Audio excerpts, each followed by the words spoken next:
Hello everyone, I am Tacit and welcome to the Gems of War, the 20th day of no campaign. Only one day left. We finally almost have campaign again after 20 days of none.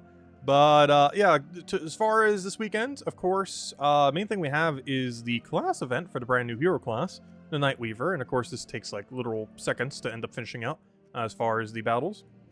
So we won't be spending too much time here. However, we will be leveling the hero class, of course. Unfortunately, the class events themselves aren't a particularly good way of leveling the classes. However, what is PvP. And guess what we still need to do a ton of? PvP.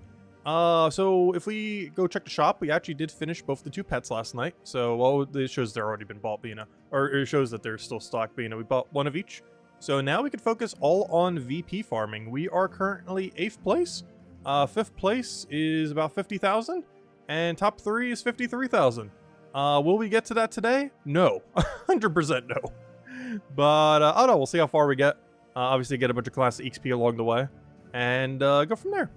And obviously, we're definitely not making this leaderboard. To be able to do it, you would need 110,000 right now. By the end of the week, I wouldn't be surprised that's like 130,000, which is actually. Now that I look at it, I think our leader in this one is, or yeah, it already is, 119,000, pretty much 120. But obviously, for aiming for any, we're probably aiming for 3rd, it seems like, at this point. We're a little more than halfway there. However, we can still power grind like crazy, so let's start doing it. Before we do, though, let's go clear out some of the dailies. So, of course, one thing that was already done, I have done some PvP off-stream. And during it, we got our 10 crown guys to show up. And with that, we got the new weapon. The Temporal Scythe. It deals damage to all enemies, and if an enemy dies, it converts all red gems to hourglass gems. This is interesting. Basically an hourglass converter. Except it only does it when you get a kill. It's okay. I don't see too many situations where you would bring this out. However, it could be a good alternative to Black Manacle occasionally. It shares the same color, has 1 lower mana cost. I believe it does have a few lower damage, but it makes up for it with a convert. Red to hourglass is essentially a yellow spam. Obviously, it itself does not use yellow. It would have been really cool if it fed into itself, like it was like a purple-yellow weapon or a yellow-brown or something similar. But with that being said, it's still pretty usable. Obviously, you can just feed it into something else, and obviously, it has a lot of extra turn potential. It itself doesn't have any way of destroying those, but of course, other things on your team can. So I can see this being a Black Manacle alternative occasionally, though in most teams, you're probably still going to be using Black Manacle. But yeah, nice little new weapon. And you'll be able to get it for free in... pretty much the next time we have the Kingdom event after this pass has ended. So, I believe in a couple weeks, actually, we have an event for that. I'm not sure if you'll be able to get it immediately then, but that is when the next event is, when the other event has ended. So, that might be back, actually, really soon. I'm not sure if they're going to deliberately not have it in Soulforge for a little while, just so, everyone who did buy it can have it for a little longer. But, yeah, if they are doing it based on that, I think we have another event for the Kingdom in like a few weeks. That should be when the Kingdom pass has already ended, so... Not sure if it'll be available then. If it's not available then, it'll be after the next Kingdom event, after that Kingdom event. But anyways, it will be available for free at some point in the future. Or should be. It could be the $5 money locked weapon, but that should be the one on the free side, most likely. Anyways, let's go clear out some free battles. Or all of our daily battles. So we'll take out the free class event battles first. Start from there and go around. Anyways, let me start from the top as well with all the hellos. Hello, Bill. Hello, Isabel. Hello, Supernova. Hello, Outlander. Hope all you guys have been having a wonderful weekend. Hello, Sushi Ninja. Hello, Chad. Hello, hello, Outlander. Hello, Tyrion. Hello, Logic Slayer. Hello, Abak. Hello, Jason. Hello, Mr. Z. Let's see. It's pretty foolhardy to think we could crack the top 3. Honestly, I think we can. We just have to power grind. Hello, Solitary. Hello, Draco. I didn't have as much time to do it today, but I should be pretty free tomorrow to do it. Hello, Miss Insane. Hello, Cookie. Hello, Draco. Hello, Logic Slayer. Hello, everyone else. Welcome, welcome, welcome. I think it's still doable. We're definitely going to make top 5, without a doubt. But we're going to be so close at top 5 already that I really feel like we should just go all the way. We're pretty much already going to be there at that point. Very, very, very close. Oh, so are we actually going to lose this fight? That'd be kind of funny. Let's see. I almost forgot you can even physically lose these. We'll take that one over, get our last little bit of mana. Gosh, I cannot get that last little bit. I'm going to take that over just so I can take the brown that he immediately denies, so I could then take that purple, and then he dies. Oh yeah, technically we could replace out our weapon with the new weapon if we wanted to. Though nothing on this team uses yellow, so there wouldn't be much of a point in doing so, unfortunately. What do we need? We'll take our 5 times purple. You got a little bit of mana. You don't really do much with your ability, though. We mostly have you for the mana link, so we can get the weapon up a bit quicker. So we can do stuff like that. So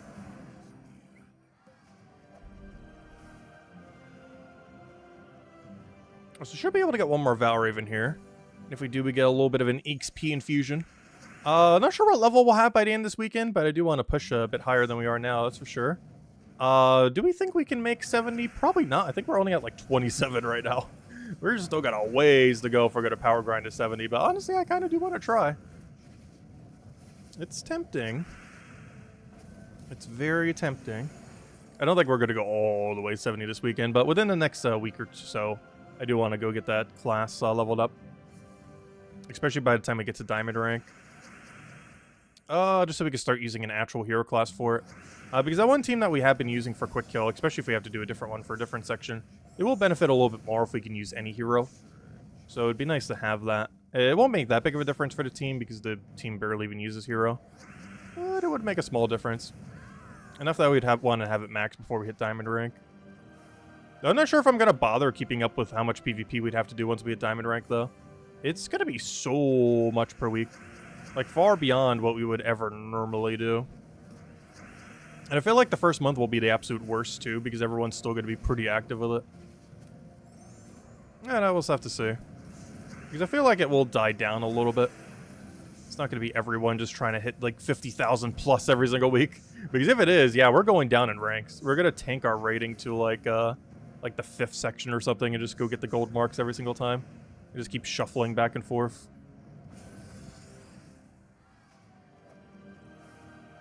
Alright, one last fight. I don't think we're getting a Valraven here, but we will get a little bit of XP. Hello, Miss Insane Witch. Welcome, welcome. Oh, we did get a Valraven. Nice. We can use that. Very, very nice. A little bit extra purple, though we don't really need it for much. So I say that. I can use it to guarantee the Valraven dies. Just in case it wants to get a 5 times yellow out of nowhere, though it's probably not. I'm just going to go for Black Manacle.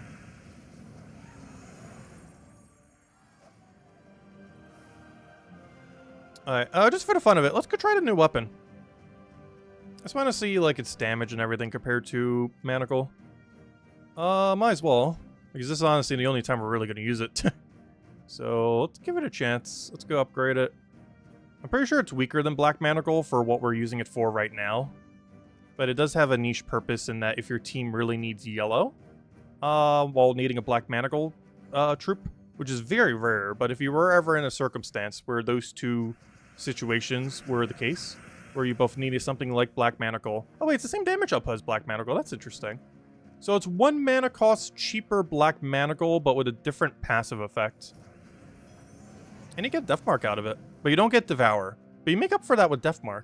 You know what? Yeah, this actually is somewhat competing with Black Manacle then. That's rather interesting. And you even have extra turn potential, something Black Manacle doesn't really have. Because if we have red to yellow, we'll get an extra turn from that. The only problem is, if we don't immediately have a way to finish after that, the enemy's going to take a billion extra turns as well. So it might slow down the fight in some situations, but I don't know, it's definitely an interesting weapon. I still feel like you'd use Black Manacle in most situations, but this one could definitely come through depending on it, what you need. Like right here. Oh wait, oh I forgot. It only does the convert if we get a kill. I was like, look at that perfect alignment. But yeah, that wasn't lethal. That's the problem with it too. A lot of battles where you would be using something like this, you're probably killing the whole team simultaneously. So very rarely are you actually going to get the convert value.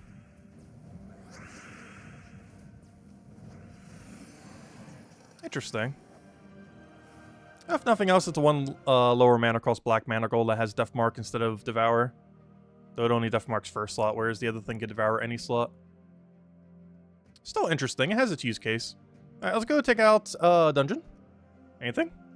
Oh, is it time to play Guess That Door? Oh, it is! Let's go play Guess That Door. Oh yeah, that reminds me. Remember yesterday when I said I would forget to go and get the codes? I just now remembered that I forgot. So let me go get them, because I have literally 0 codes in my copy-paste. It's literally just a screen of nothingness.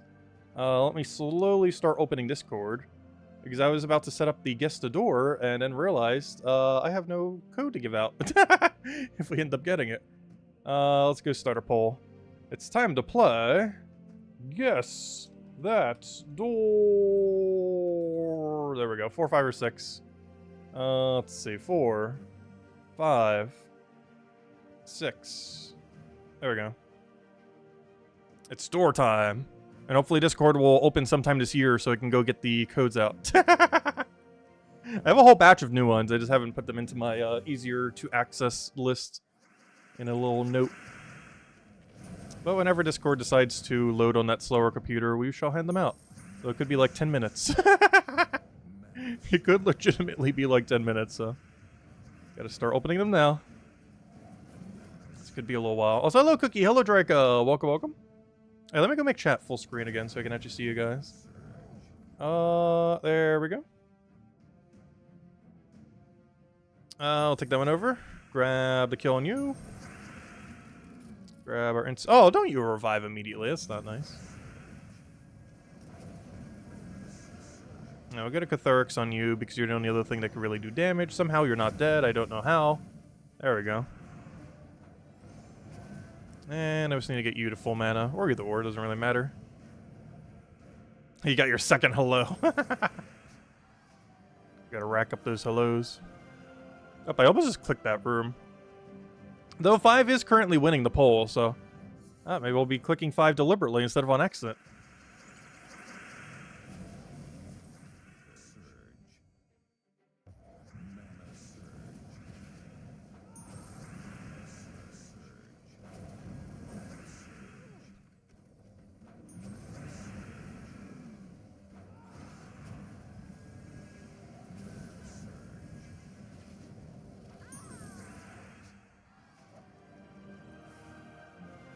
Alright, what's currently winning?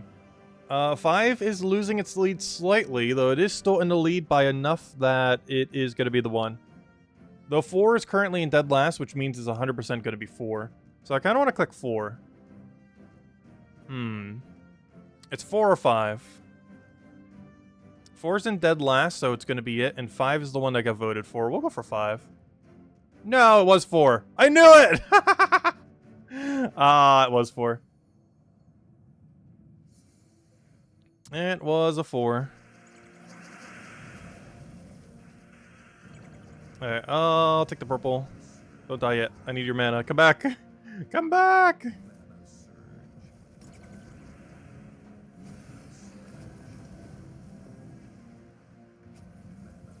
No perfect today. Feels like we haven't gotten perfect in a little while, so I could have taken that brown extra turn. I'll take you out just because you're the only other thing that can really do anything. Zolgoth casting before he dies would be great, though I don't see any way to do so.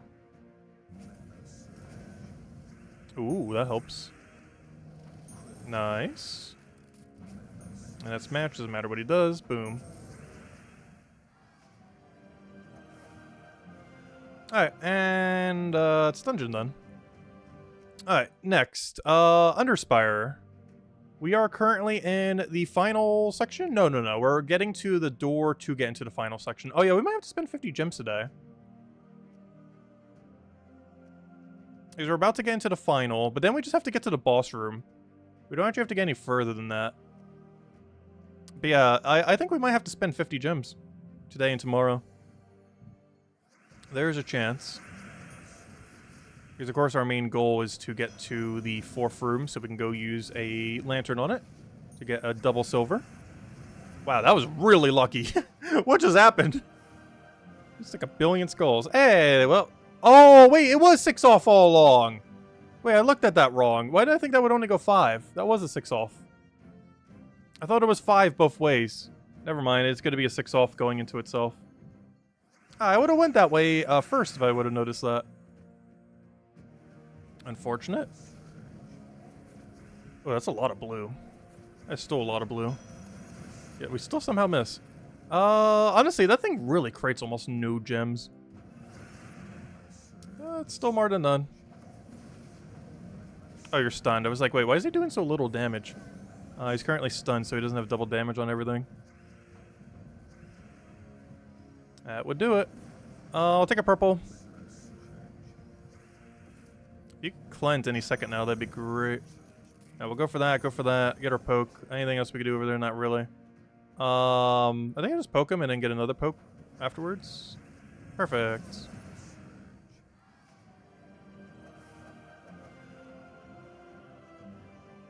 Alright, and that means we'll have 3 torches to go into the next section. Which means, yeah, I should go spend 50 gems today. We're gonna have to do it on at least 1 to 2 days, so we definitely want to do it today, just in case we need even more extra tomorrow.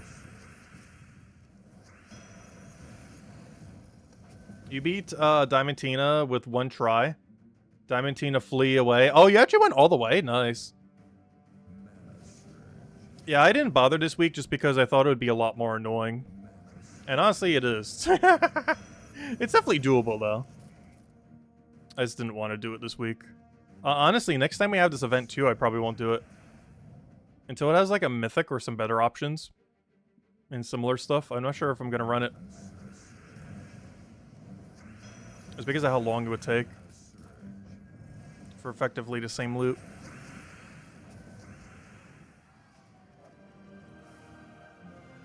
Alright, there's the boss room. This is the 3rd one, so we just take it normally.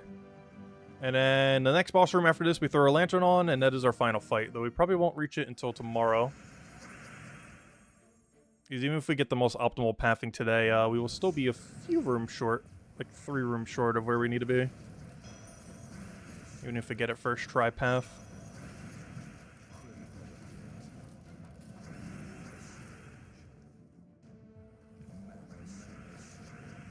I don't kill my first lot yet. Keep it alive, barely. Nice. Fortunately, now dies. Do we have alignment? Yes, we do. We'll go for the Hound. It's honestly more consistent. Plus, we get the summon. Oh, and a fleed. Nice. Alright, let me go throw down, because we already know we're going to do it. Let's go throw down our 50 gems for the torches. And figure out what way we're going. So, how many off is that if it goes left? 1, 2, 3. The max it can go left is 3. So we definitely don't want to go left if it gives us an option, that's for sure. Or, you know, like if the left option has another left, we don't want to go that way. If there's a left option that's higher level, obviously we'll go that way. But if the left that leads to a left, that is definitely a dead end over there.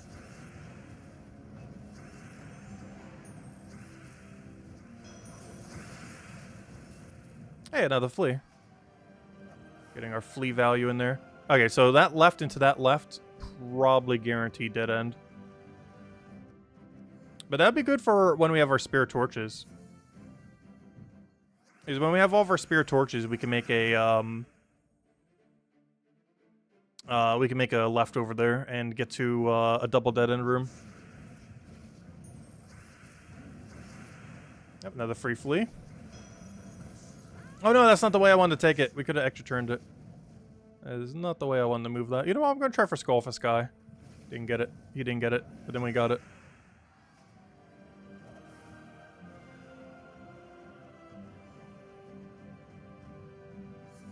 So hello, Quee. Welcome, welcome. In the guild overview screen, one can see the level and XP. Can you explain what does that mean? The level of your guild? For the most part, nothing. It's a bit of a dated mechanic from when guilds were first made ages upon ages ago. When they were last tweaked back in like 2016 or 2017 or something. But, there are a few of the levels there that matter. But the overarching level means pretty much nothing for the most part.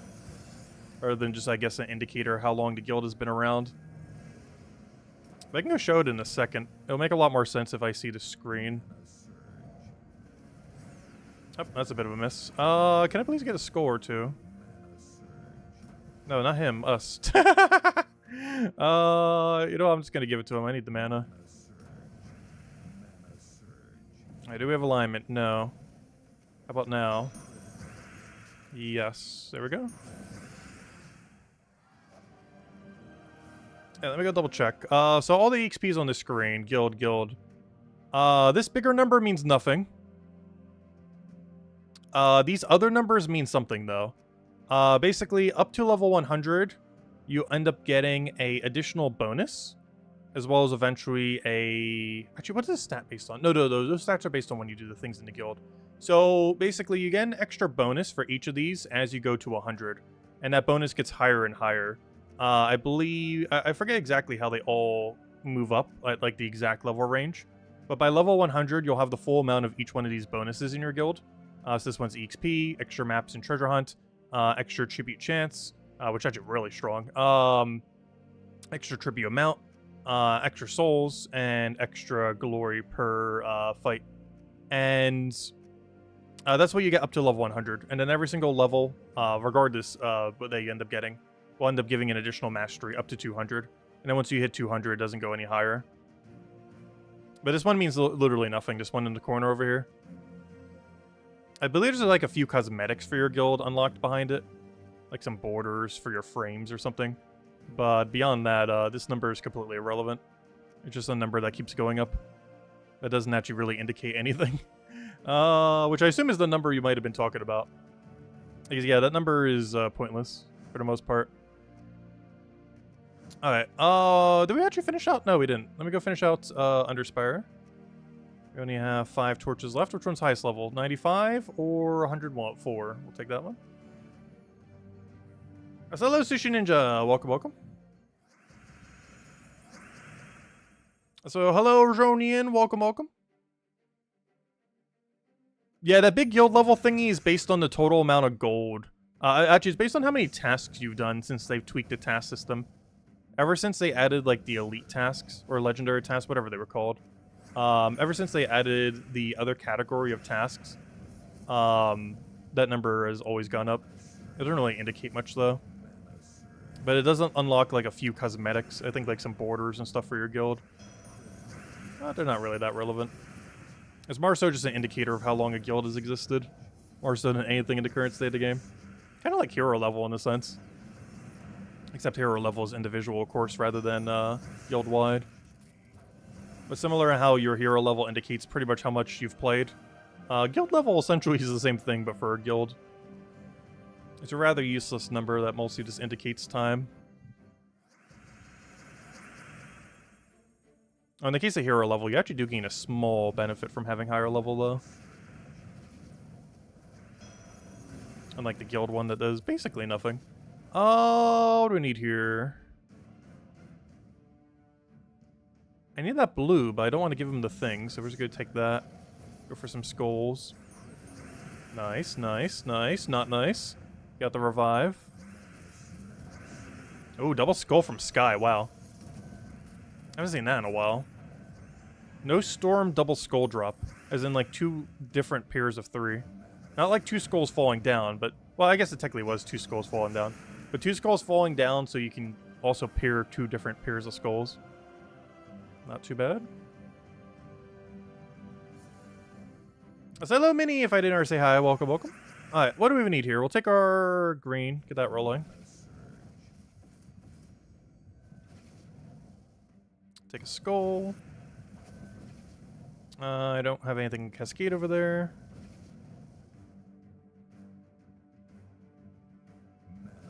A lot of just nothing moves.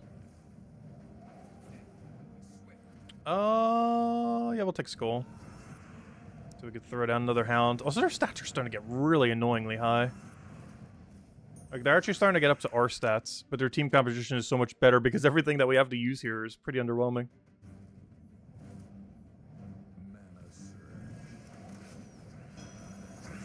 There we go.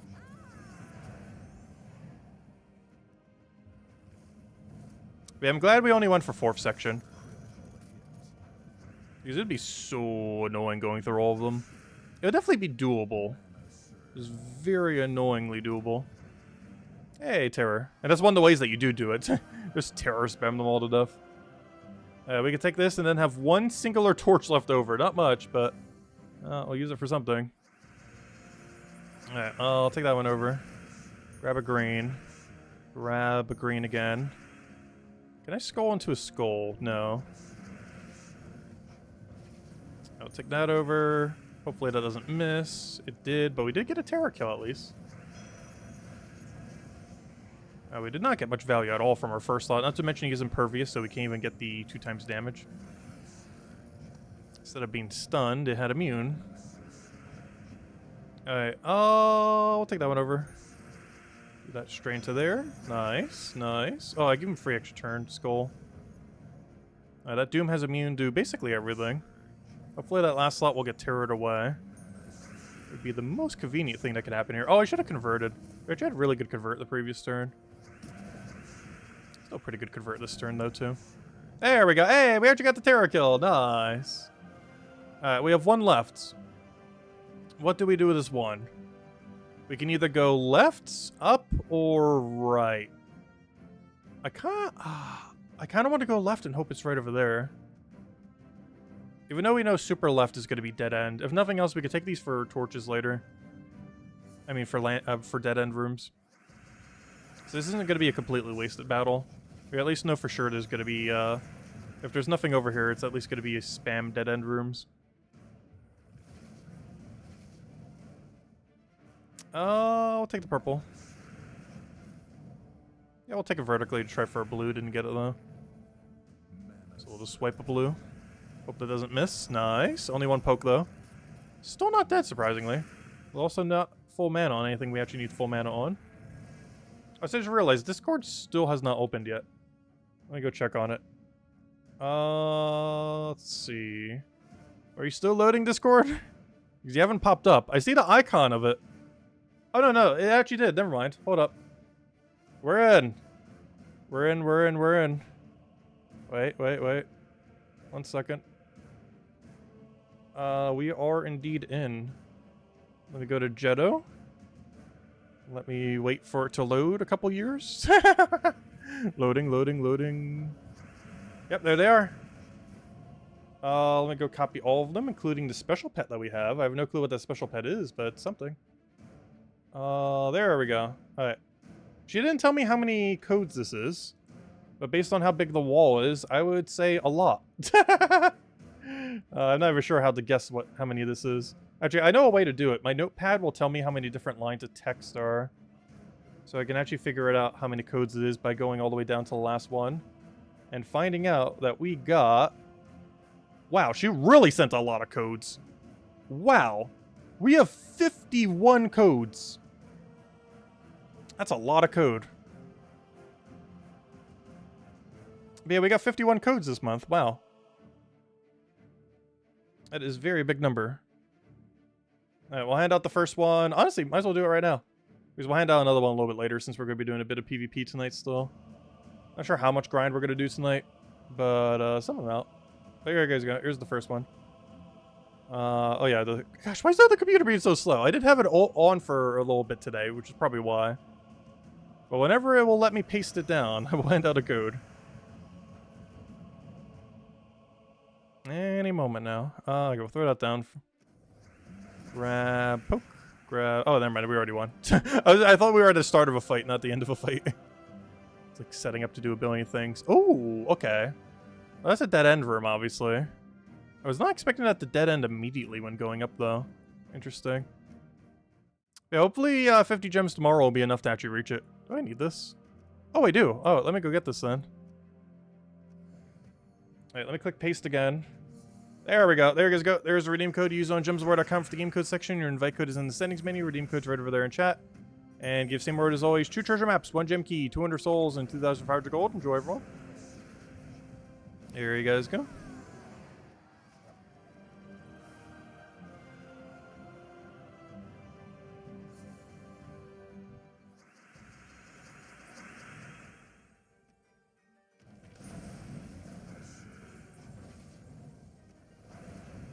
Oh, well, you think it's one of the Australian Day pets? Actually, it might be, now that you mention it. It might be one of the Australian Day pets. Which means, that means next month we'll probably have one of the Lunar New Year pets to hand out. Oh, that means we're getting a cool new dragon this year for Lunar New Year.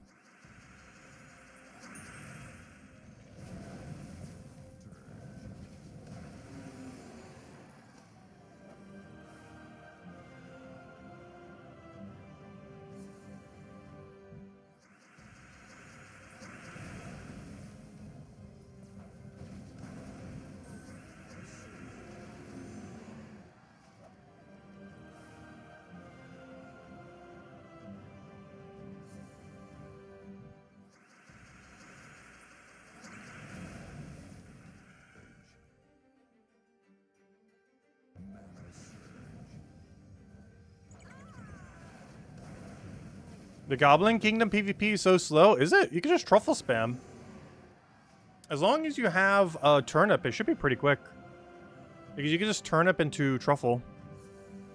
Or use like a 4x loop meta team. It's definitely not the quickest section, but I wouldn't say it's the slowest. Truffle keeps missing. That's why you put 2 on the team. Though, having just 1 is fine into turnip normally.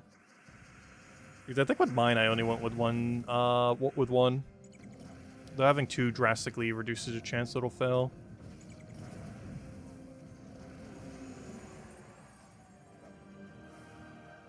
Oh, so I like how I have this team set up so we can go for the magic boost. And then I never go for the magic boost, ever. Oh, gosh. I do the same thing with Urskia shield builds. It happens every time.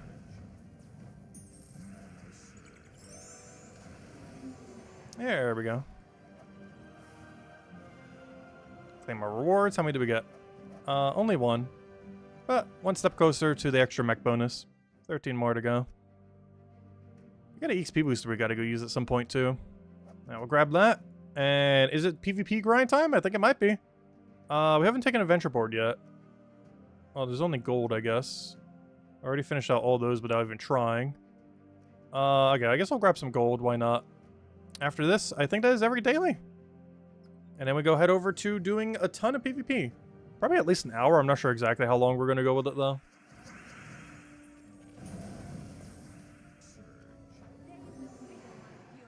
We're definitely not going to go all the way till rank 3, that's for sure. Though taking rank 4 could be doable. Let's see what rank 4 currently is number-wise. Unless they're both so similar that it wouldn't even matter, and they're both basically the same number.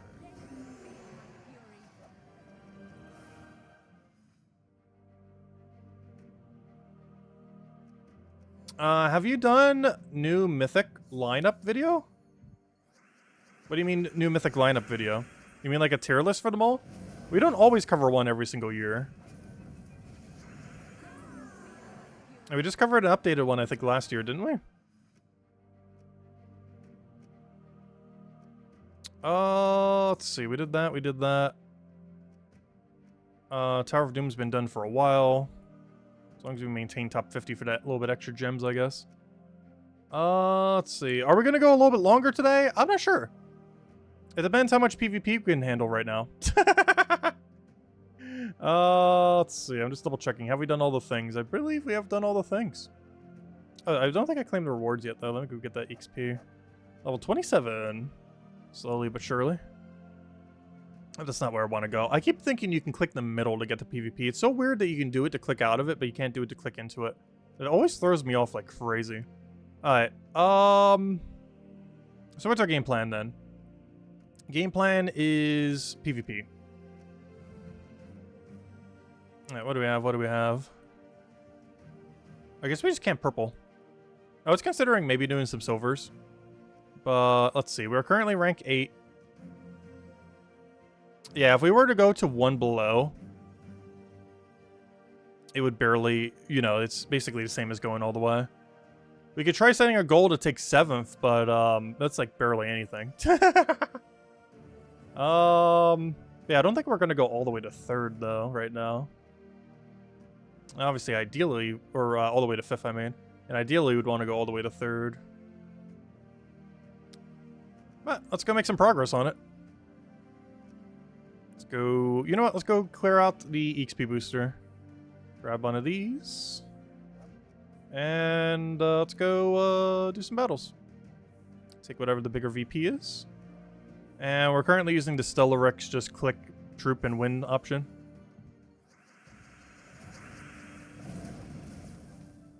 Alright, I'll take a purple. He does whatever. You throw that down. Thrall, I need you to not die for a second. Oh, or we could just win in 2 shots. That works too. First or bust? No. I do want to try for 3rd this week, though we are 100% not going for first. I think first is like 130,000. I'd have to basically get 100,000 in a single day. I'm not even sure that's possible. What is first place at? I guess it is technically possible. You just have to grind like crazy. But yeah, for us to take first at this point, we'd have to get 100,000 tomorrow. We can do like 30-ish thousand tomorrow. There's no way we're doing like 100,000 plus tomorrow though. What's our current score? Like 30,000 or so. We have to get to probably about 50,000 by the end. Actually, probably close to 55 to 60,000. So we're a little more than halfway there because I think we're at like 35,000 right now. And need to get to about 60,000 by the end. Give or take a bit depending on if they grind a bit more.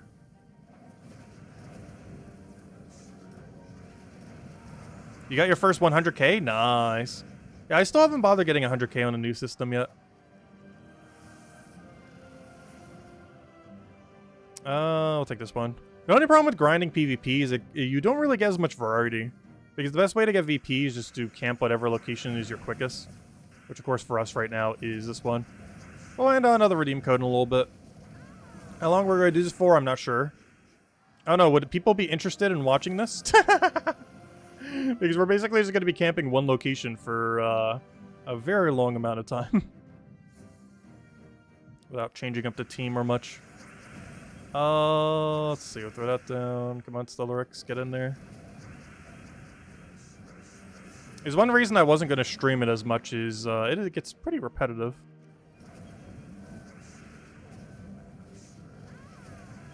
It's not bad in small bursts, though. That's definitely not something I would do for like 5 hours straight, that's for sure.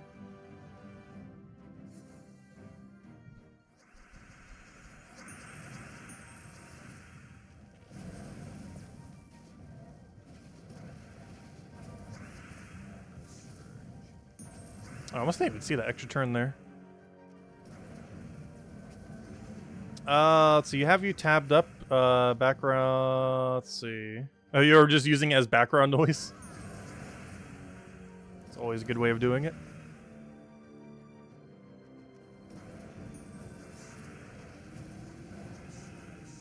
Yeah, we'll go for some amount of time tonight. I'm just not really sure how long. Well, we'll keep going. Oh, wait, I could have taken the middle for 88. No! My highest one wasn't the best one. I'm taking a slower battle for less VP. I hate how you have to, like, check. Because you can't just always assume the last one is the best one. That's one weird thing about this new PvP system compared to the old one. Is that the third slot isn't always the best one to take.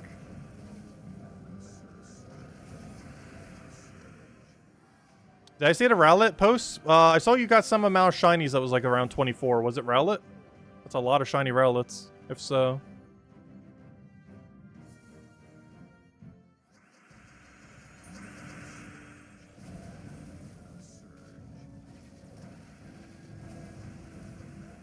I don't even think I got that many in Legends Arceus. Where they basically spawned by the second. I think I have like 5 shiny Rowlets.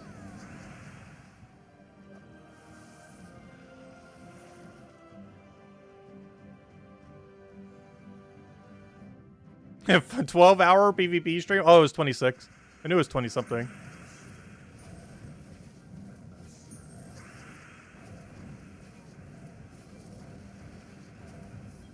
So I would love if Stellarix would stop missing. I know it doesn't have like the highest of extra turn chances, but come on, please hit. Oh, the enemy having a Celestial Dragon is kind of annoying. Those things are really tanky. It's actually an aspect of them we haven't really gotten to see much yet. While the Celestial Dragons, like the weaker ones, or you know, the non-Stellarix ones are a bit weaker than the Gem Dragons, one thing they really have going for them is they are really tanky. They have 55% spell reduction and 30% score reduction, similar to Stellarix. And while we don't really get to see that often, they are really, really, really bulky. Which doesn't help you win any quicker, but, you know, it can make them not die, which is kind of convenient. The only problem is that works both ways, so if the enemy has one, theirs isn't going to die. Yeah, it is really, really bulky. And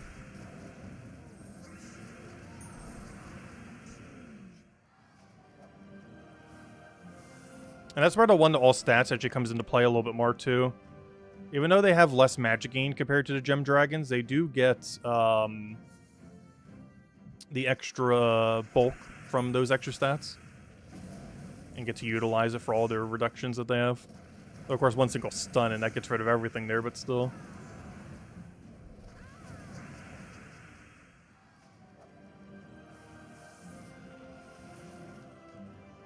Also, I have no clue how much VP this is per hour. Also, I feel like it could definitely vary pretty heavily from hour to hour as well.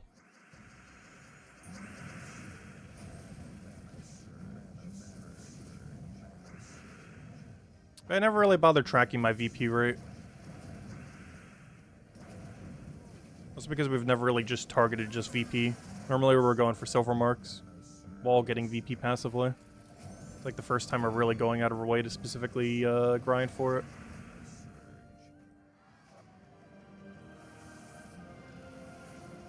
Yeah, we do finally get a new campaign next week. Finally ends the 21 days of no campaign, which I think is the longest we've ever gone without a campaign since campaign has existed in the few years that's been around. But yep, we finally get a campaign next week.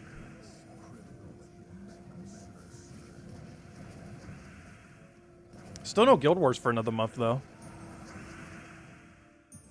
Everyone must be missing it so much.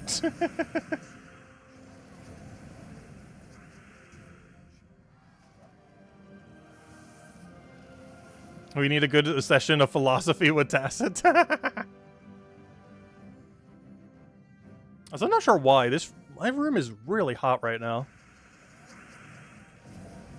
I gotta double check the AC's even working. Actually, I need to double check to see if it's even on cold.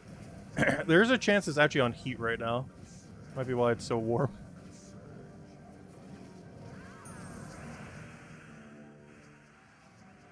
Is that a 12-hour PvP stream? No.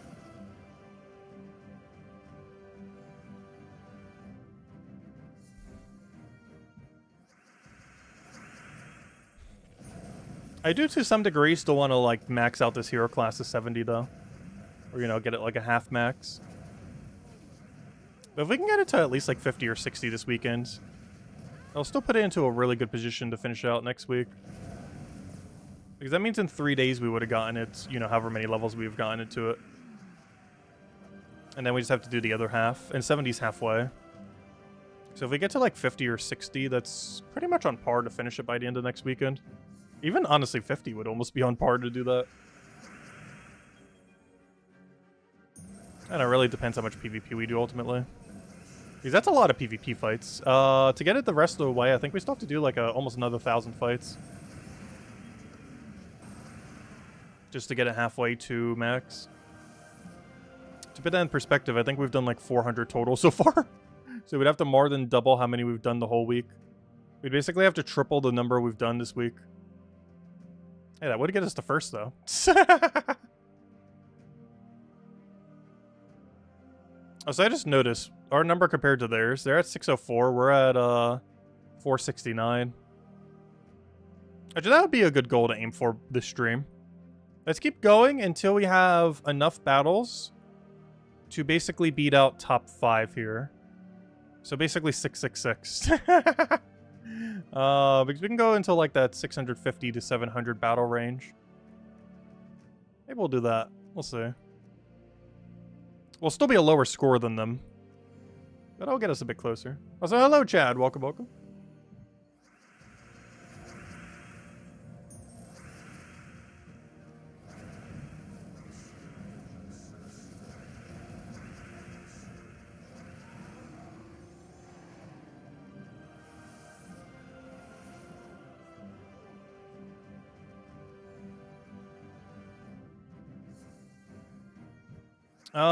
What do we need? We'll go for our explode. Get our pokety poke. Get our pokety poke round 2.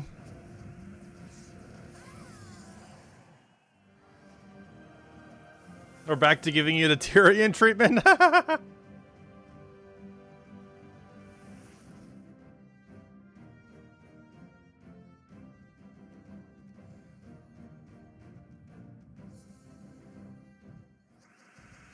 Oh, hello, Henry, by the way. Welcome, welcome. We need a 24-hour stream? Oh, no. I could never do that. I think the longest we ever consecutively done was like 18-ish hours through various means. And after that, we were like, never again. Honestly, I can't even do like 12-hour.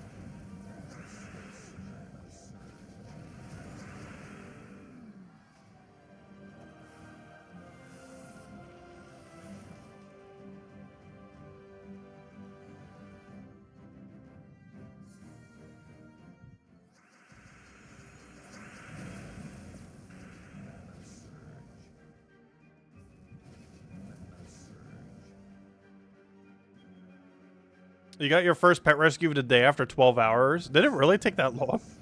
I feel like I see one almost every hour. In all fairness, we haven't seen one yet this stream. You know, not one triggered by us.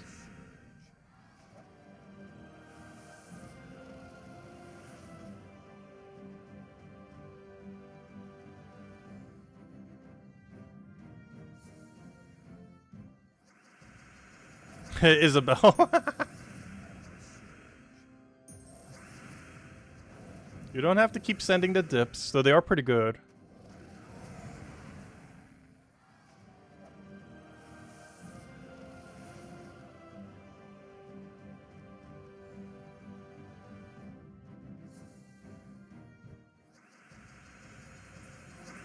Wait, I said hello to Lester, but hello, Lester. Welcome, welcome.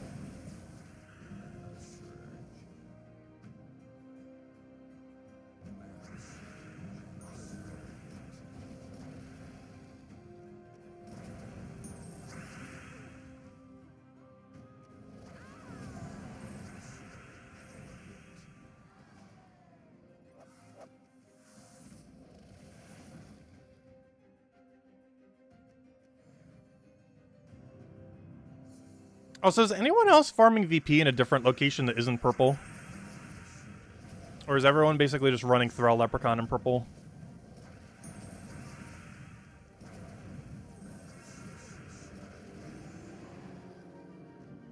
I should have taken Skull. Whoops.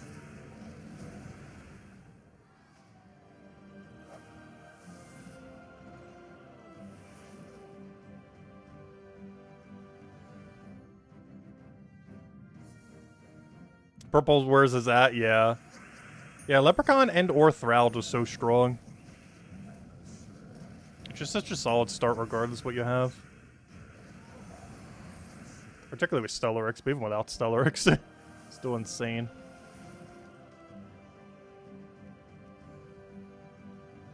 Well, finally get some time to actually mess with Stellarix. I don't feel like we've actually used it that much since we've gotten it. Not that we haven't used it at all. Obviously, we've been using it here and there. But PvP this week is definitely the most use we've gotten out of him in a long time. This is pretty much what he's made for right here. Like the exact damage range where it really excels.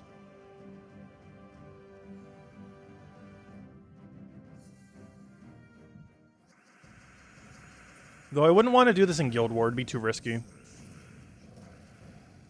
But it works perfectly fine for PvP. Which is kind of weird because they're both technically PvP. But here we don't really have any risk of losing. Whereas in Guild War, if you lose, that's kind of detrimental. Like, if he misses in Guild War, that is so bad. But if you miss in, like, one of these fights, it barely means anything.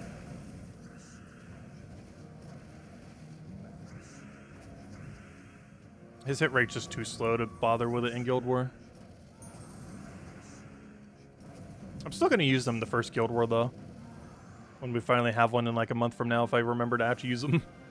Because that will be the first Guild War he's ever been usable in. It'll be the one sometime in February.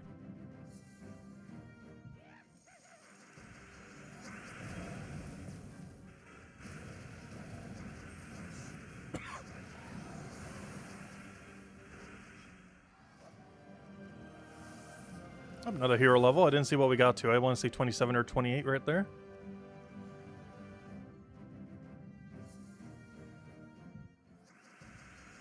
Can I do a review for each team in Guild War? Oh, for next Guild War? We haven't done an updated teams video for one in a while, so maybe. I kind of want to wait until they tweak the scoring, though. Because they're almost guaranteed going to tweak Guild War sometime this year. Probably sooner rather than later. I wouldn't even be surprised if the next patch does it. Because I think they might have to tweak it before they can even re-release Guild War.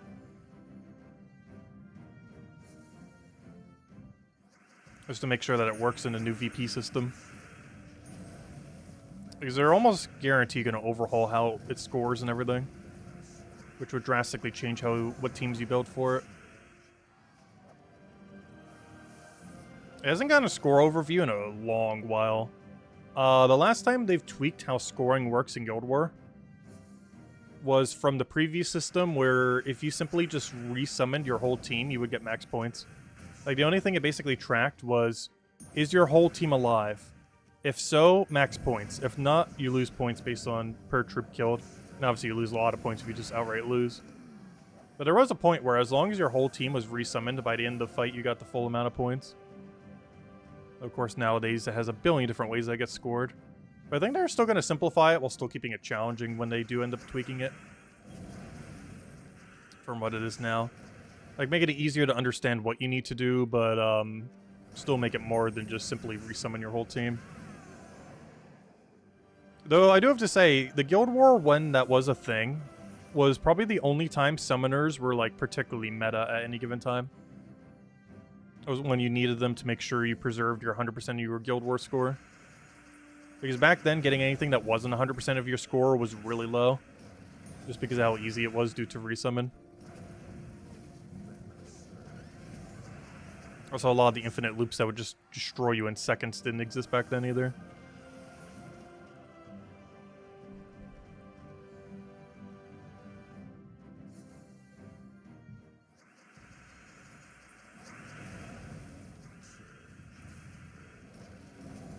Also, since I've been able to drink soda again, one thing I haven't actually picked up is a caffeinated soda. Like any of the more standard ones, like Coke, Pepsi, stuff like that. I haven't had any, like, normal sodas yet. Ginger ale's the only soda I've had since the 1 year of no soda.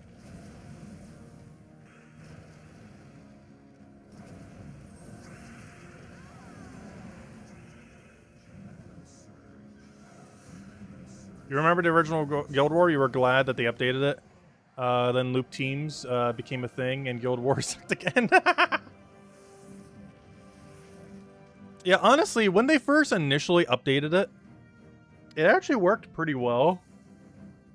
But then they stopped balancing troops ever. Like, ever. Like, I think the last time we've had, like, a game-wide rebalance, not counting the time, life, and death, and a few others got tweaked, but ignoring that one, because that was a bit of a smaller one, the last time we've had, like, a sweeping rebalance was, like, 2017 or 2018 or something. Like, it's been a good almost, like, 6-7 years since they've done any kind of, like, major game-wide rebalance of things. And because of that, a lot of metas in Guild War just became broken beyond belief.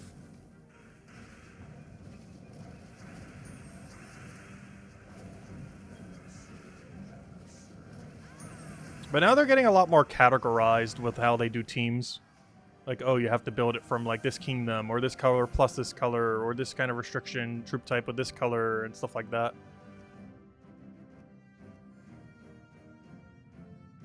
Even just how we see it in PvP, where we have, like, the troop type and kingdom restrictions. But they're starting to do a lot more categorized other than just use anything from a color. And technically, you are actually allowed to use anything in Guild War. Like, anything. You will gain more points, obviously, if your whole color is pure color, or your whole team is pure color. Though, theoretically, you are allowed to do Guild War with any team you want. You just lose a lot of points if you do. But there is nothing in Guild War stopping you from running, like, a pure blue team on Red Day. Or, you know, like an actual proper team of 4 different colored troops. Or, you know, like a proper, like, not pure color team on Guild War Day. Oh, do you have enough damage? Wait, you do. No, you don't. I was looking at the wrong boost ratio. It doesn't matter because it's still dead. That was his extra turn boost ratio, not its damage boost ratio. I keep forgetting that. Does not have the Diamantina effect where it gains extra damage, unfortunately. Yeah, they haven't really done any rebalance to troops in a very long time. And even if you count the life and death one, which wasn't even that much, like they did life and death and a few other very small ones, even if you count that as them actually rebalancing, I think that was back in like 2019 or 2020. So even then, that would still be a good 4 years since they've last done one, even if you count that one. If you don't count that one, it's been a good 6-7 years since they have.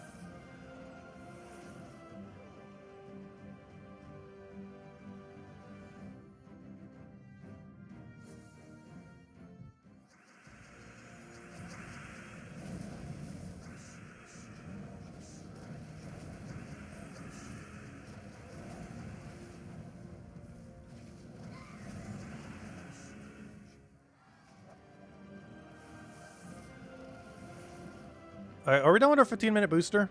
We are. Where are we? Hey, we overtook 8th. We're at 35,000 right now. Let's keep going. We're almost at the 500 mark. Look at how big the difference is at 500 here. Yeah, still haven't lost a fight, though. Actually, even our first place, who had 0 losses before, actually ends up getting a loss. How about global leaderboard? Yeah, 4th place still hasn't lost a single time. That's pretty insane. Also, Sons of Anarchy literally own the top 3 spots. And 8th. That guy slacking in 8th place right there, I see.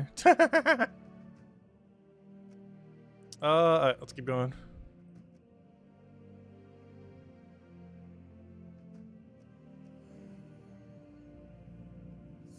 Catch you later, Miss Insane Witch. Have a good night. Have a good weekend.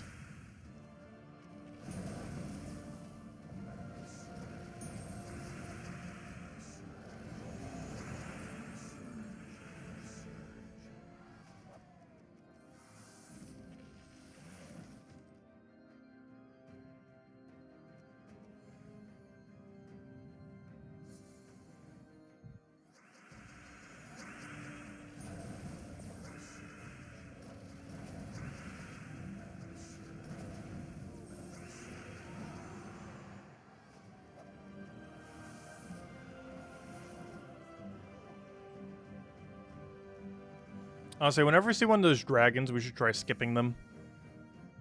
Or you're not doing them. 55% spell reduction is a lot of reduction.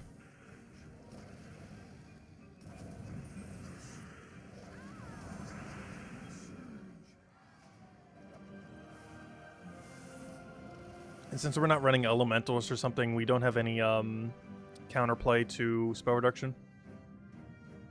We don't have any way to remove it. We would if we were actually using a proper hero class. But we gotta use this one so we can get levels on it. Oh, we got to level 30 at this point. Slowly but surely we shall get it leveled. There was one point back in the day where we would play so much that when a new hero class came out on Friday, we would have it max level 100 by Sunday. I definitely can't do that these days. But we actually did at one point.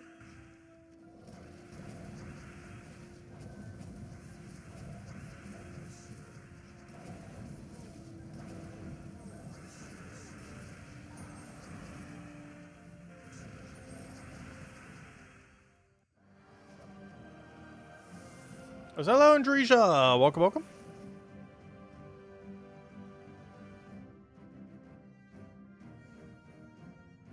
Are you late? Not that late. We're going for a little while tonight, so we'll see. Just not sure how long we're going to be going for, though. But we're on the PvP grind. Tons and tons of PvP grind. Also trying to get the level hero class max. And also passively getting the PvP grind done as well.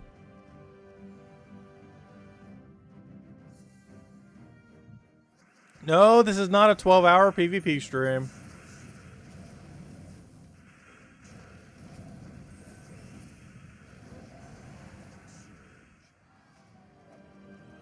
This is a we do PvP until we get tired of it stream. However long that takes.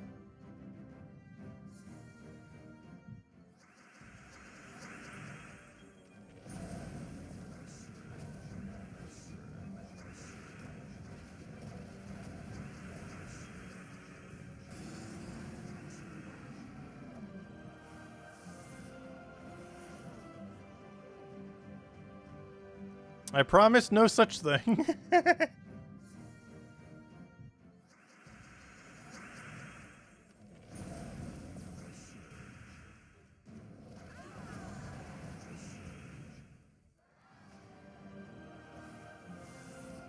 Is anyone from Dragon's Peak going for leaderboard? I don't think anyone is.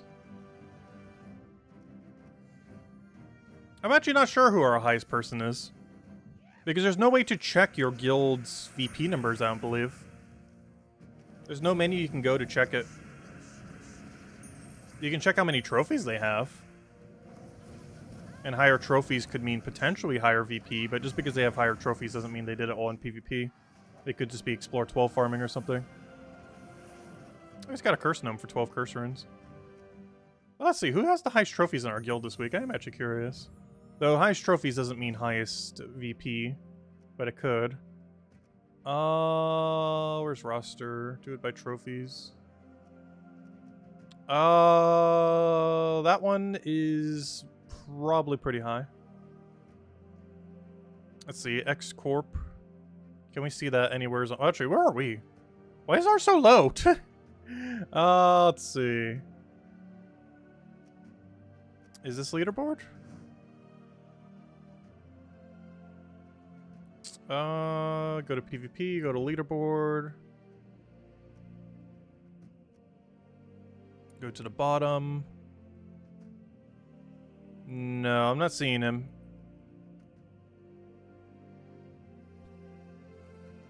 So it could just be that that amount of battles isn't enough to get to leaderboard. Or those battles weren't done in PvP potentially. Because obviously trophies from there can come from anywhere. But yeah, there's no proper way to check your own guild's VPs. Unless everyone just like posts what it is. There's no way to actually like check what it is unless they're on leaderboard.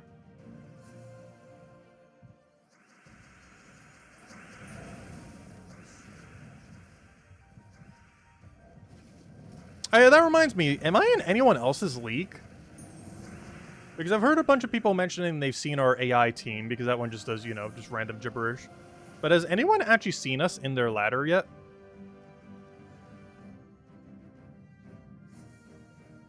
Because I don't recall anyone mentioning that yet, seeing me in their ladder. They've seen me as a random opponent, but not as an, on the ladder of, like, your 30 option. Well, all the teams right now are the completely random ones before it's actually people's teams. Like, the team that I'm using is not the team that people will face. It's just the current randomness that they have right now until probably next patch, whenever they end up tweaking it.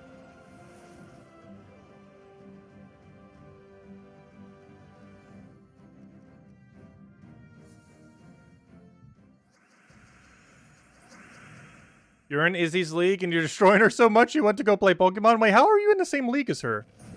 I thought Isabel was trying to tank her rank. How can you both be in the same league if you're, like, ultra tryharding? Didn't you say you're over, like, 100-something thousand? I'm pretty sure Isabel was trying to tank her rank, so how did you both get into the same league? Unless Isabel just now started tanking her rank. And was actually going up the whole time. Oh, okay, that's interesting. You're in Izzy's league, but she isn't in yours. Oh, wait, never mind. That would always happen, though. But you would still be in the same league rank, then, for that to happen. Like, you'd still have to be in the same category of rank. Like Topaz, or Ruby, or Sapphire, so on and so forth. As they didn't code that correctly. But the people that you see as your 30 should only be in your league. Like, you might not both be in each other's 30, but you should both still be in the same league. Like, when we hit diamond rank, we should see 30 diamond rank people there. Unless that's not how it works, but I'm pretty sure that's how it's supposed to work. Like, your 30 won't be the same 30 that every other person has. Like, there's a good chance that none of your 30 you're even paired with. Of all those 30s. But, it should still be the same category of rank. Like, if you're in diamond, they should all be diamond. So on and so forth.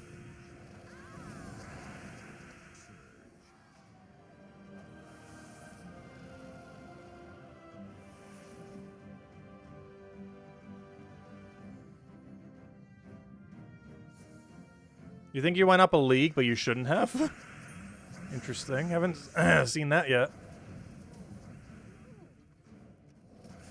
Are we all in Topaz League? I'm not sure. Because I thought Isabel was going down. She's definitely not in Topaz League, I'm pretty sure. Currently, everyone who's been moving up should be in Topaz right now. If you've moved up every possible week so far, you would be in Topaz this week. Then some other gem next week, and then in Diamond the following week. if you've moved up every single possible week.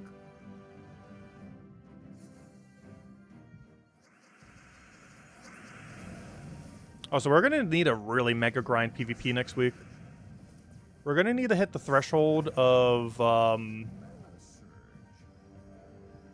getting into Diamond. And once we're in Diamond, we're probably just going to camp Diamond, I guess, for a little while. Until we super tank our rank deliberately. Because I want to stay in Diamond, Silver Mark farm like crazy, and then tank our rank. Unless there's some other incentive to stay in Diamond later down the line. But as of currently, the only real reason to be in Diamond is to farm Silver Marks. Then get all the Silver Marks you're ever going to need and then bail from Diamond forever. That, of course, is subject to change as they do more updates to PvP this year. As it currently stands, that would be the meta. I'm pretty sure they'll do updates that will make that not the meta. At this exact moment in time, the best strategy would be rush to Diamond, do 1 week where you get like literal tens of thousands of Silver Marks, however many you plan to grind, then just tank your rank like crazy.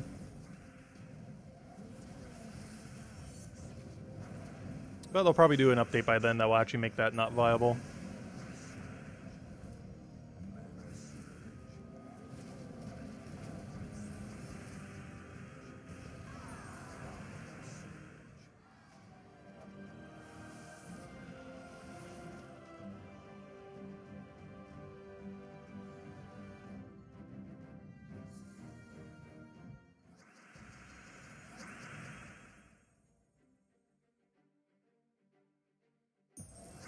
If you're in a lead by over 100,000, you'll be safe. Maybe not. Aren't some people doing over 100,000 a day? So if you have 100,000 lead on someone, they can still pass you. Because I'm pretty sure #1 rank right now is over 600,000. Which means they're doing over 100,000 each day. Okay, not quite. Actually, yeah. So far, no one is doing 100,000 a day. The closest we have is like 70,000 a day. Or 80,000 a day. Yeah, it's closer to 80,000 a day is the highest we've had anyone doing.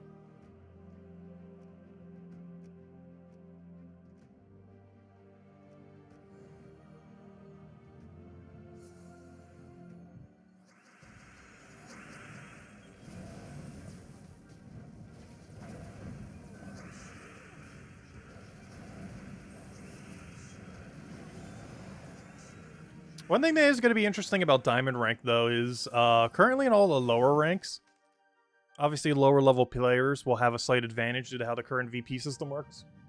Because if your level difference is higher, you gain more VP. But once we get to Diamond rank, the amount of battles you have to do just to get into Diamond rank, everyone should actually be pretty high. Numerically leveled. So we might actually be able to get a lot more VP than normal. So you're in Topaz and still might move up. Wait, really? Wait, are you trying to not move? Wait, are you trying to go down but still gonna move up? Because I thought you were trying to tank your rank.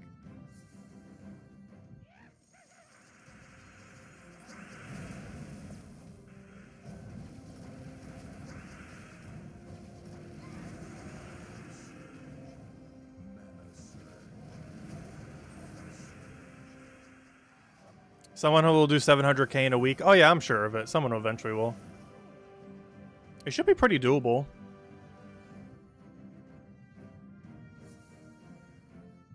But we are targeting like 16 plus hours a day or something probably. If not more. But it is physically possible, I'm pretty sure, to do over 700,000 a week. I wouldn't even be surprised if it's possible to do 1 million.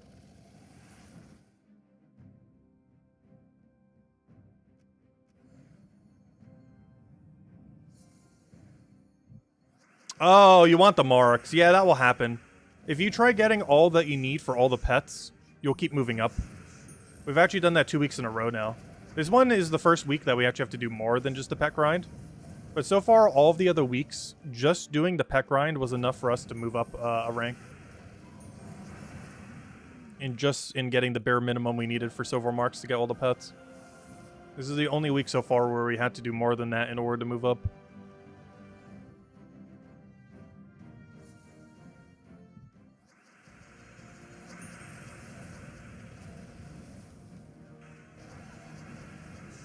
Oh, we got the annoying revive guy. That's not ideal.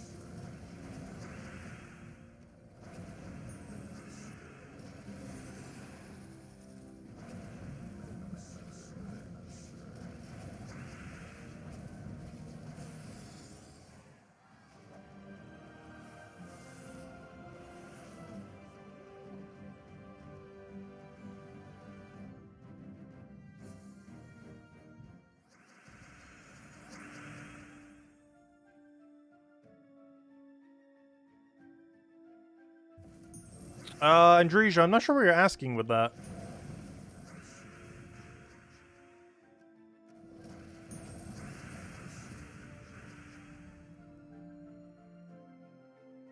Oh, you mean world?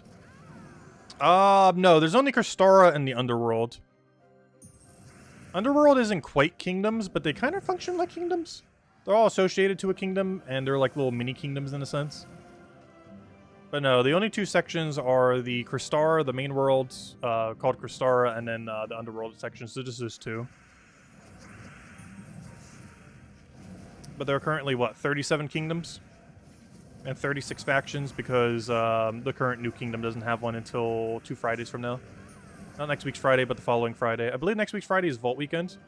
But the Friday after that, unless they change it, should be the faction for the new kingdom that just came out. The game just rage quit you? What, did it crash? I haven't seen Gems of War crash in a very long time. The only time it ever crashes is due to the interaction that it has with my streaming software. Where sometimes the streaming software itself crashes it right at the beginning. But beyond that, I've never actually seen Gems of War, like, crash in a very long time. It's been surprisingly stable lately.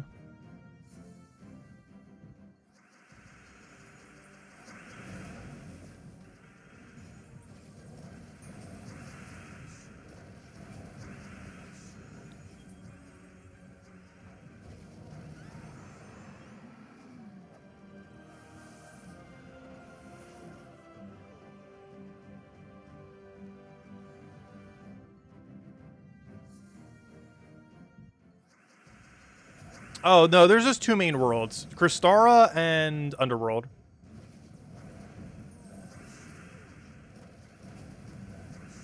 Kristara is the only location that has actual kingdoms. And Underworld has factions, which are kind of like very mini kingdoms that are all associated to an actual kingdom in the main hub world. The only other way there's kind of a third section is the PvP section, but those aren't kingdoms in any sense. There's locations that you do battles to. So it's just Kristara and Underworld. At least currently, until they ever expand it. Oh, there's that one weird trip that has 75% score reduction for no reason.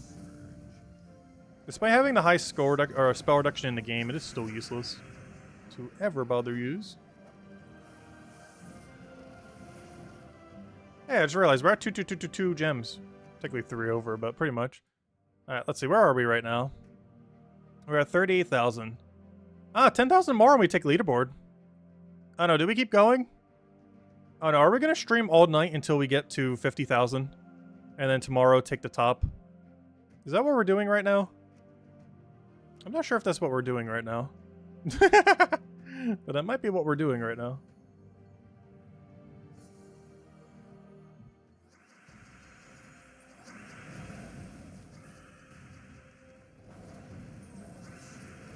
I said, hello, Chris. Welcome, welcome. It's honestly, the pacing that we're getting VP is pretty quick.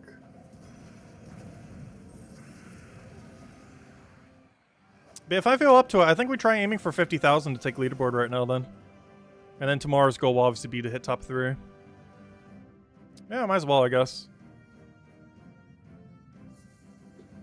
We'll do it. I'll also hand out another code in a little bit. Maybe we hit like 45,000 or a milestone pretty close to it.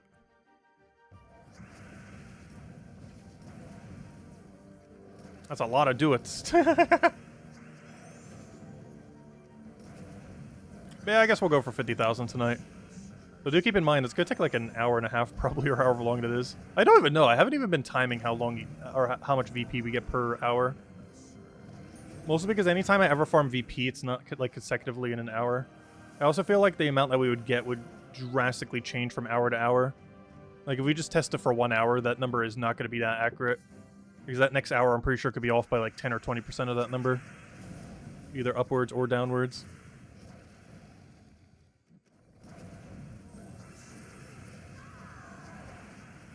We would have to track it for at least like 3 to 5 different hours. Which we're definitely not doing this weekend. Maybe next week we'll give it a shot. And try to track our like average VP per hour. Though it can also change based on what options we have. Like obviously we have access to purple this week, which is probably the quickest we're ever going to have, realistically. Whereas we might not have purple next week. There's basically a 50-50 chance since it'll be half the colors.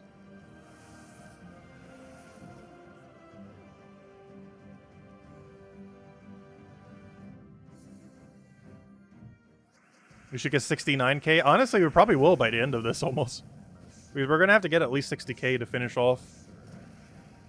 So we're probably going to need a little bit higher than that to fully finish. I said hello, Chris. Welcome, welcome. I think I already said hello, but welcome. Hope all's been well. Yeah, we have Vault Weekend next weekend. Oh, yeah. That would probably hinder my PvP grind some, wouldn't it? Because I'm definitely going to prioritize Vault Weekend over PvP. I still kind of want to make Leaderboard. Oh, that's a dilemma. We could always just farm gnomes while doing PvP. Though the rate at which you win PvP is substantially longer than clicking Dust Devil one time. You win a quick kill team like this, still takes twice as long, if not 3 times as long as Dust Devil to win.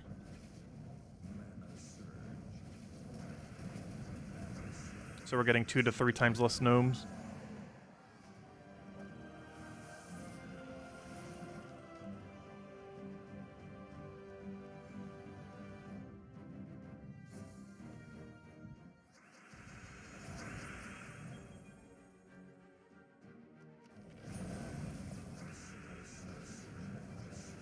What do you need to do to get a softer league? You basically have to get like a really low score in a given week. So that you go into the demotion area. And doing that will make it easier.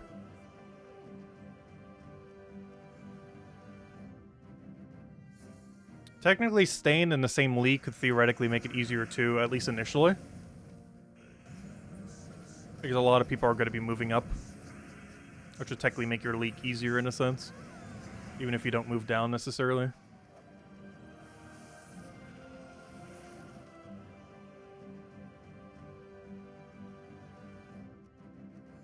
Completely skip doing PvP. If there were any 2 weeks to do that, it would definitely be next week and 2 weeks from there. Because we have 2 Vault events around the corner. The only reason I do kind of still want to do the PvP grind next week, though, but maybe we'll just do it a little bit more before Vault Weekend starts, is, it's the final week we're going to need in order to get into Diamond rank. Like, if we make the top cut next week, we're finally in Diamond rank. And maybe we can cover a video, something related to it. Just kind of going over various strategies for it. That are just like one big mega PvP video. Though it's already hard enough doing those 20 team videos. So much so, I don't even think I got around to it this week, did I? I'll definitely need to next week, because we'll be on that grind very early next week. Because we got to get as much in before the weekend as we possibly can. Like, we need to already be, like, secured 3rd place by the time the weekend even starts. Unlike this week, where we kind of did the other way around, where we stayed deliberately low.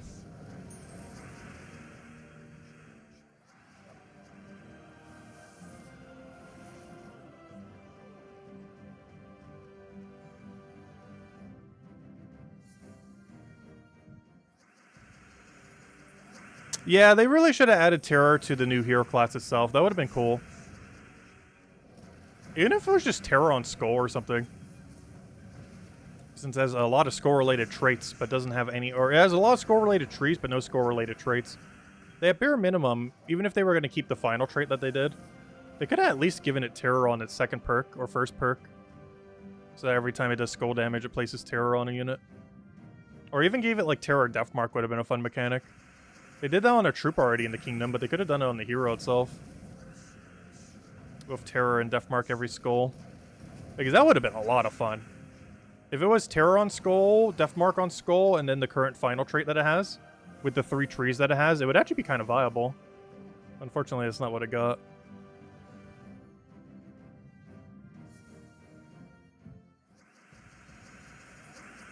It actually didn't get any traits to go with all of its very skull-oriented trees.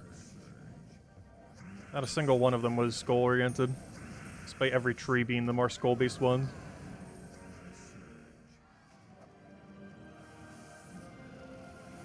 Yeah, Frostmage freeze chance was always pretty low. Elementals is just so insane what it does. Like, if you look at how uncommon some other troops do it, like stun on hero, freeze on hero, stuff like that, and then you go look at what Elementalist does, it is so broken. I am still surprised to this day that, wait, how did I get a 4 times out of that? But I am still surprised to this day that Elementalist's final trait never got nerfed. Because it is broken. Relative to what other hero classes do. Like, they could just buff all other hero classes, of course.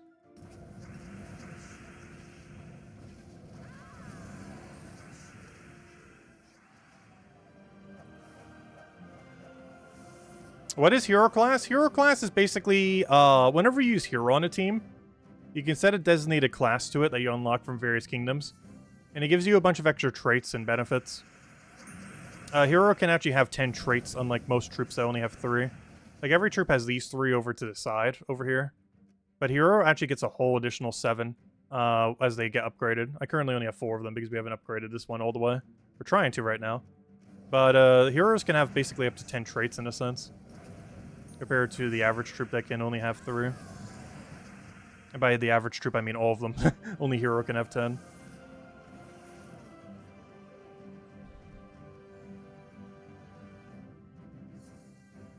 It's 30% dodge and it works 0% of the time. Yeah, that's about what percents normally do.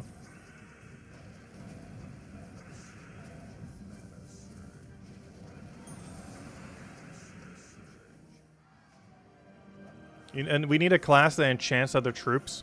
Yeah, we have a couple of weapons for it. We don't really have a class for it, though, at all. Oh, there's the new web guy. He literally just came out this Friday. Actually, he's still on drop table right now, by the way. Covered a video on it yesterday. Yeah, he's okay. Definitely way better than Yasmin's Chosen, but, I don't know, very niche in the current state of game as far as when you'd bring him out.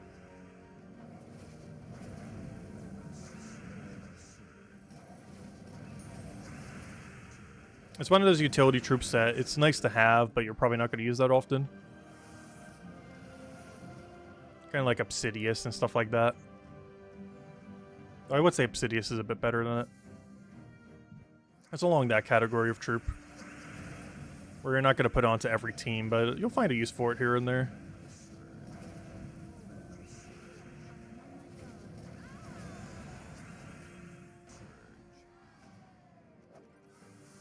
I also feel like it'll be pretty decent in pure Zolkari restriction. The only problem with that is isn't Secra from Zolkari? So you're probably going to go all in Secra for Zolkari restriction specifically.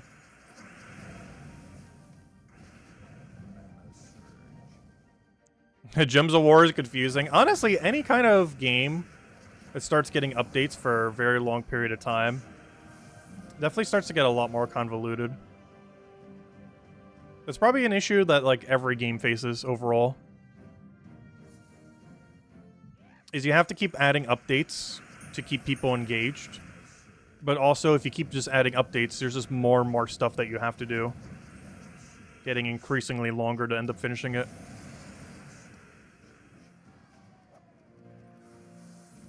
Which obviously makes it increasingly more intimidating for newer players. I'm not sure if any game has really found, like, a good way around that.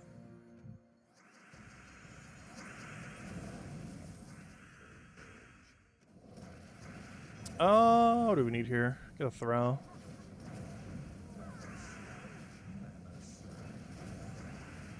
Can I get a poke? Any poke? Any poke? There's a poke. Let me take it. Let me take it. Let me take it. Let me take it. Oh, I'll take that one instead.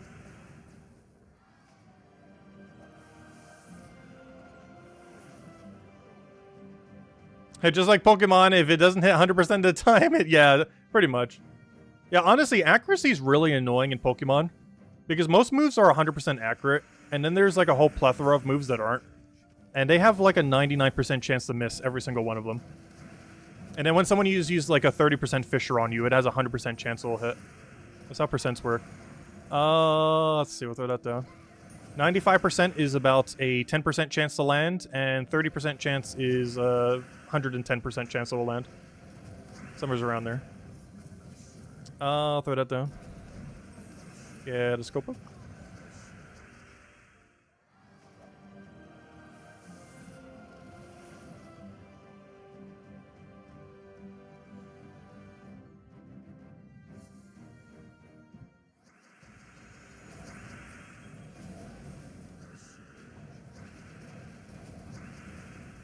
I feel like accuracy in games is really hard to balance.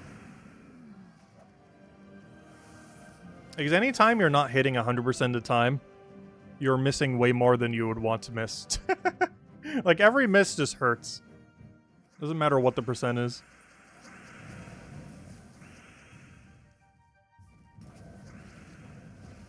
A lot of games just try completely avoiding it. Like, one thing that was kind of interesting is Darkest Dungeon 2's remake.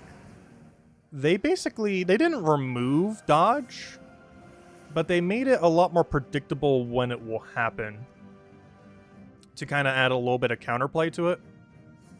Instead of just, oh, 5% of the time you just miss, and there's nothing you could do. Instead, they made it 100% of the time you'll hit, but there'll be certain situations where there's like a 50% chance you'll miss. So it's like really obvious that's going to happen. But the rest of the time you get like 100% accuracy, which is a good middle ground for it. Darkest Dungeon 2, I feel like did a lot of things wrong, but I actually did like that mechanic compared to the first game. Because you actually could play around accuracy rather than just, oh, 2% chance you just missed. And there's not a single thing you can do about it.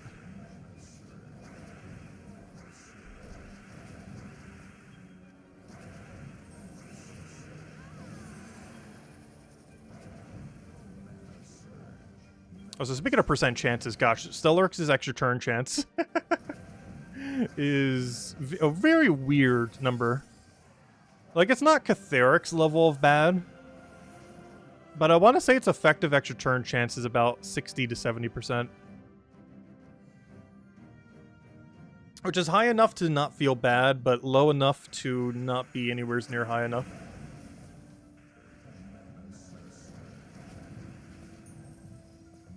It's one of the reasons I was using it with Hourglass gems before. Because doing it with an Hourglass gem convert moves that 70-ish%, 60 to 70, all the way up to like 90-something%. Just because if you even get a single pair, you're probably just taking out the whole board.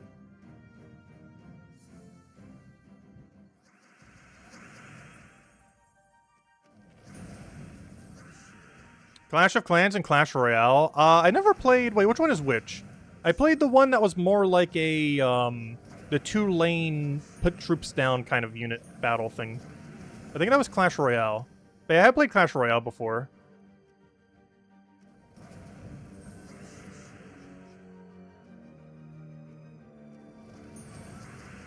I never played Clash of Clans. Because Clash of Clans was what, the base building one? I played the one that was more like a MOBA kind of lane one. Has that game gotten worse? I tried it for a couple months several years ago. I want to say like 2019? I never streamed it or anything though. Also because I don't really have a proper mobile streaming setup. But, I don't know, it wasn't that bad at the time. But endgame I could definitely see being very pay to win, which is why I didn't stick with the game. For some reason I didn't stick with Hearthstone. Like, it's fun at first, but then you see what endgame is, and it's like, oh, this is just a $1,000+ paywall. If you want to partake in endgame. Without really having a path to really properly earn it for free. And that's one thing Gems of War does pretty well. Like, the free path for Gems of War can easily get you to the end game. Also, low rarity stuff in Gems of War are actually meta. Like, it's not like your team will always be, like, 4 mythics. Like, you can have every mythic in the game, and you're almost never going to run a team of 4 mythics. You're almost always going to be using commons, rares, other things that are just really good in the low rarity range to assist the really good things that are in the high level range.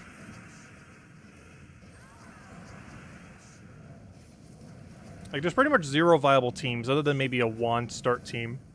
That would be 4 mythics in Gems of War. Whereas in a lot of other, like, pay-to-win games like that, I do feel like, other than maybe Hearthstone, where you kind of need, like, some fodder for, like, the first start. But aside from that, I feel like a lot of them, you just end up putting down whatever the biggest unit is over and over again. Clash Royale, I guess, was a little bit more balanced like that, too, with its mana system. I think the biggest issue with Clash Royale, though, was there was almost too much counterplay to anything you could do. Where it's basically just a waiting game for whoever, like, goes first. Because whoever goes first basically, like, auto loses.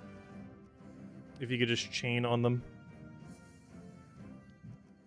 Because once you know what the enemy's doing, you just counter to that and then start getting a lead. And then from there, you just have more mana. And you just keep doing stuff, and then you just win. Which I assume is a big thing that they had with balancing that game that made it unbalanced over time.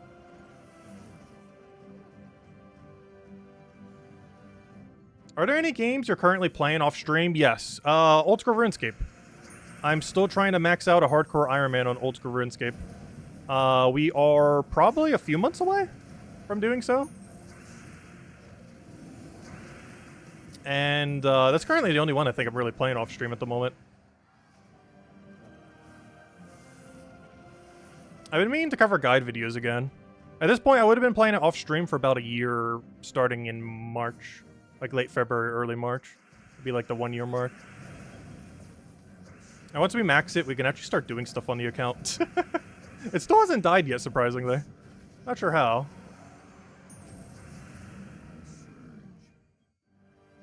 It's still alive. Actually, it's cutting trees right now. I already maxed out wood cutting, but I needed more arrow shafts, so to go get 99 fletching.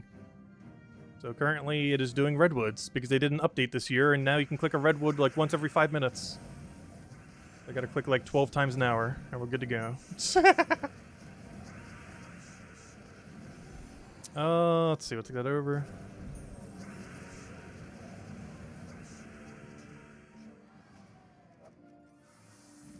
It's actually amazing how much grind that game has. Like, it's something like 3,000 plus hours just to max an account. Probably even more than that.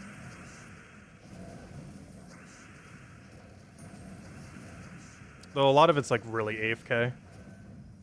Where you click, like, a few dozen times in an hour and it just does everything. Are we top 3 yet? No. We are top 4, though. I believe we cracked top 4. Let me go check. Where are we at right now? That's actually a good question. We go check ladder. We are current. Oh, never mind. We're 7th right now. Oh, when I keep saying top 4, I mean top 5. Yeah, we're getting there. One of our mini goals we set for tonight was, well, maybe not a mini goal. It's a big goal. I was going to hand out a code when we got to 45,000, and I was going to try hitting 50,000 tonight. And we're on track to doing that pretty well right now. And then tomorrow we aim for 3rd place. Which, if we're stopping at 50,000 tonight, that's actually not that far. This will move up to like 60-ish thousand, maybe 70,000 at best. And then we just do what we did again tomorrow. Because we've almost gained 20,000 already tonight. We've only been going for like an hour. That's not too bad.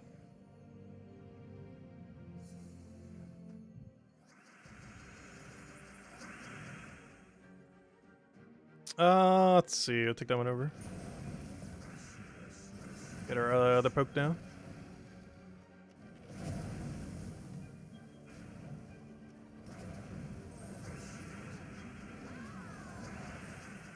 Do I think I'm going to get to 1st place? No. Not even going to try to attempt 1st place this week. I'd have to grind for something like at least 12 hours tomorrow to take 1st. If not more. Let's say we actually are right now doing 20,000 an hour. Which I'm not sure if we actually are, but let's just say we are, hypothetically. That alone is like 8 hours to take first from where we are right now in our current bracket. And I'm not talking about overall leaderboard, just our current bracket. We'd have to go for about 8 hours, if not more. That's assuming we're paying like full attention the whole time too.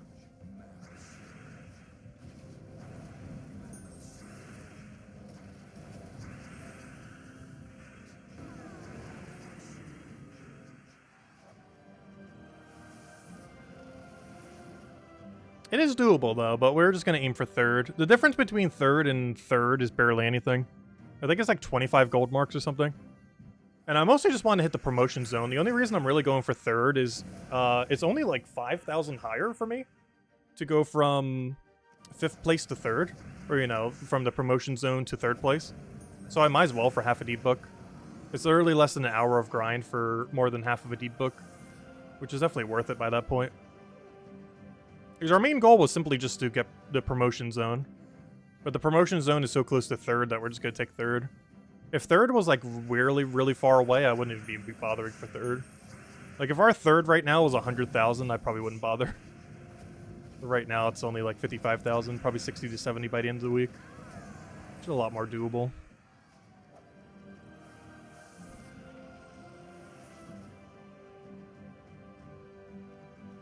Yeah, I think that's the game plan for the rest of tonight. Find out a redeem code at 45,000. And then we keep going until we hit 50,000. That is the game plan.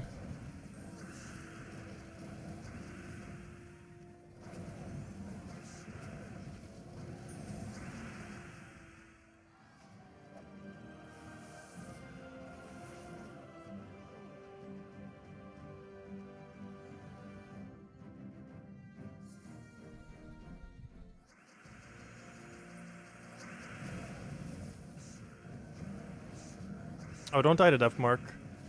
Oh good, he clans immediately.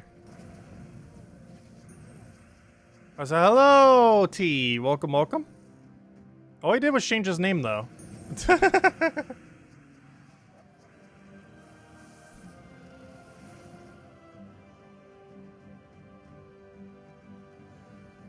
said, hello, Team Rocket. Welcome, welcome.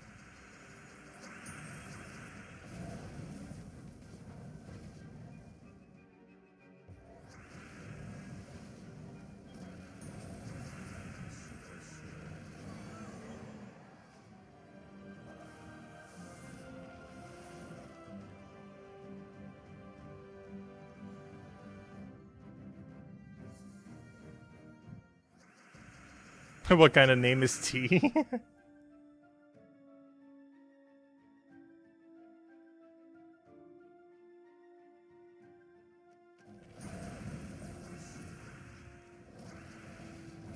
Still peddling slow poke tails.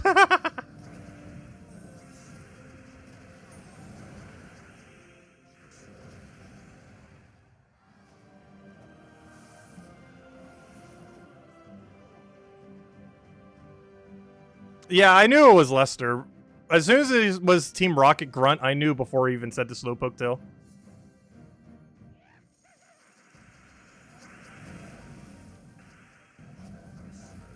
He just mentioned it a couple times.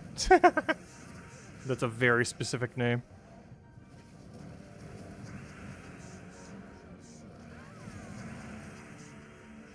Fifth place for your promotion is 80,000. Oh gosh, that's unfortunate.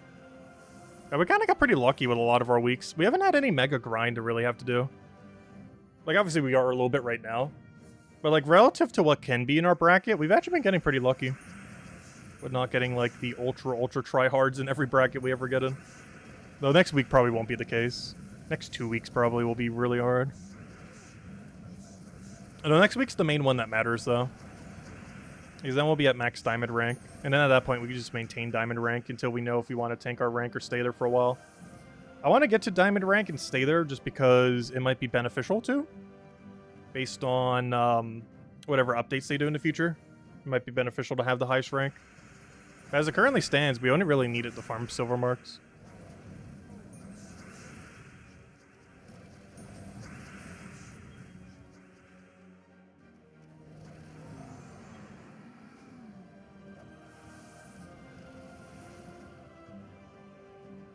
Slowpoke tail. Wow, he changed his icon very quick.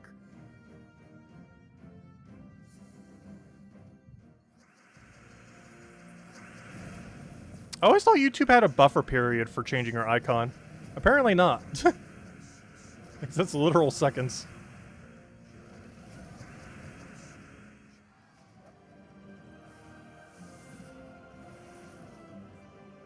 Is back in the day, YouTube had like almost a day-long buffer period to change your icon. Or maybe that's only for like YouTube channels and not just accounts. Because I recall that taking forever in the past. And that was literal seconds right there.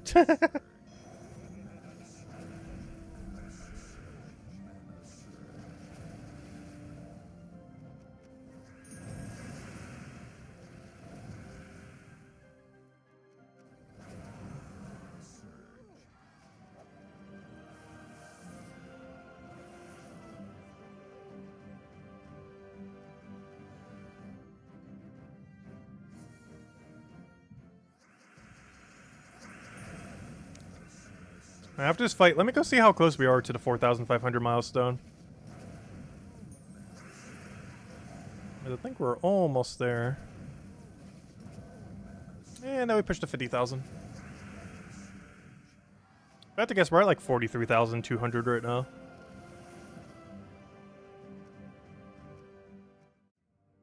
Yeah, pretty much. So close, yet so far.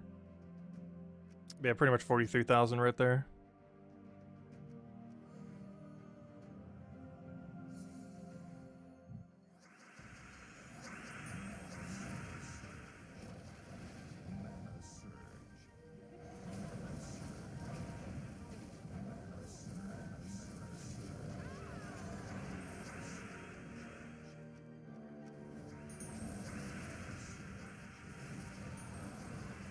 Hey, we're actually using the curse mechanic for once.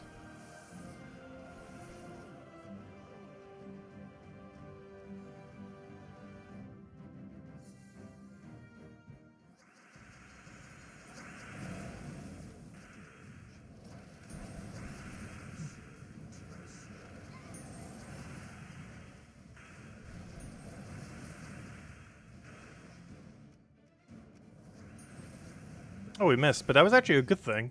Because if we would have hit it, we would have just resubmerged it. So it missing there was actually really beneficial for once.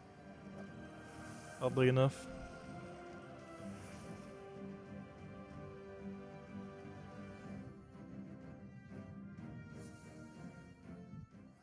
Juan, 2 times Dematina with Essentia. Interesting.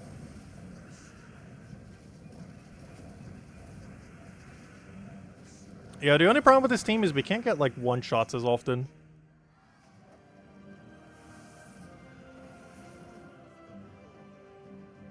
We're also not using any mana start on this team.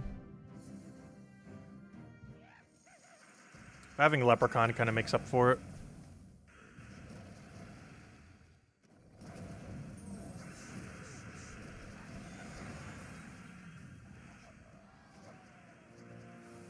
I do believe this is the quickest team you could possibly do this week, though. The problem is a lot of people probably don't have Stellarix. And while you can run Diamantina or something else there, it is quickest with Stellarix. One of the few use cases it actually has. Is this exact moment right here.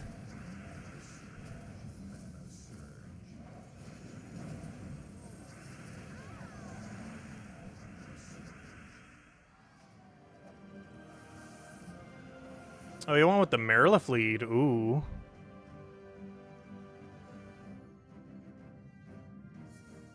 I assume that's Marilith instead of Wand, then.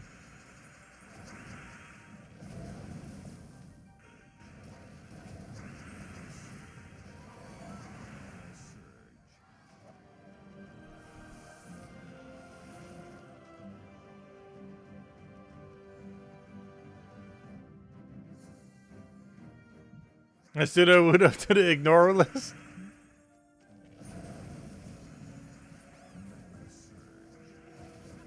What's with all the Pokemon references today?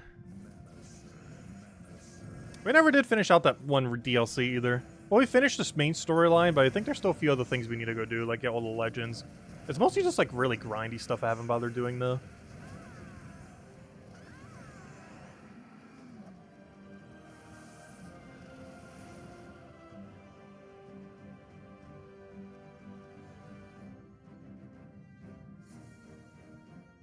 Yeah, you don't need Sensi if you're going Marilith.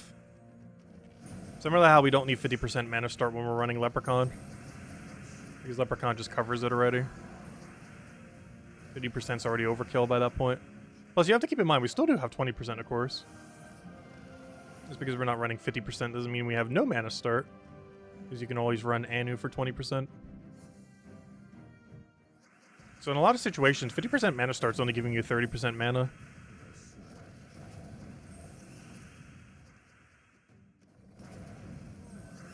The only thing it opens up is it does allow you to set another Nisha for 4 magic, which makes your kill range a little better. A lot of fights like these aren't being determined by 8 damage.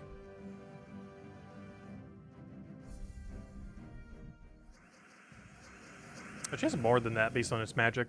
So I guess technically 16 damage, but still. Very rarely is 16 damage the deciding factor.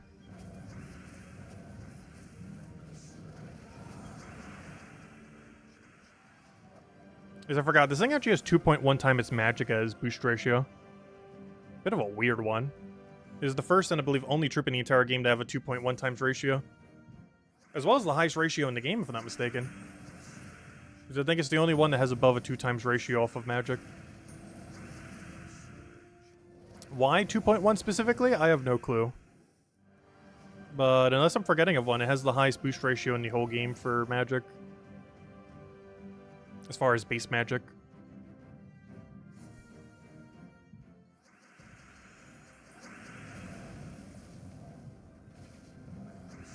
Though oddly enough, despite that, it's still less damage than Diamantina. And the reason for that is it doesn't actually have a boost ratio to its damage. It just has a higher magic ratio for its base damage.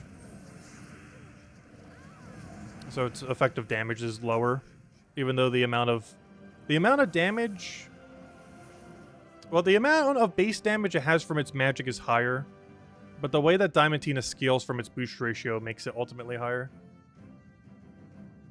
Even though this troop gains more of a benefit from having higher magic than Diamantina does. Which means super ultra long term, Stellarex would technically be more damage. If we somehow get like an extra 200 magic added to the game.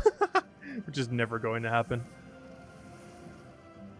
But if we somehow had about 200 higher magic, Stellarex would actually hit higher than Diamantina.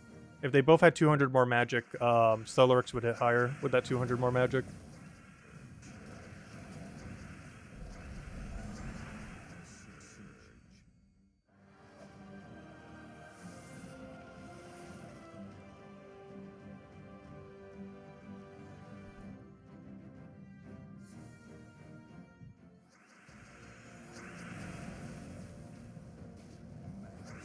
That's about how much you would need for this to finally outpace it in damage.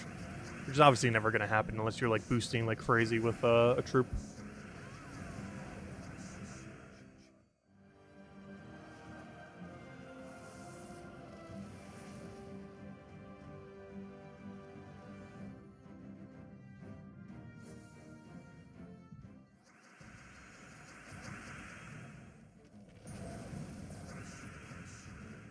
There wasn't any snow for winter. Oh, my area never gets snow for winter.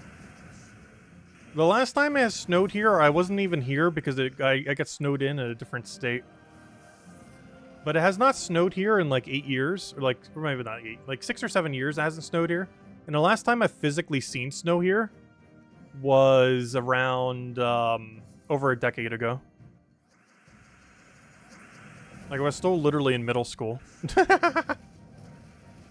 It was like 14 or 15, so yeah, it would have been like almost 15 years ago the last time I've seen snow in this area.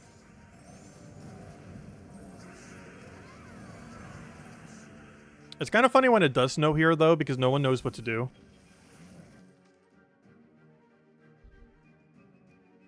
You know what, let me skip that one. That one is spell reduction.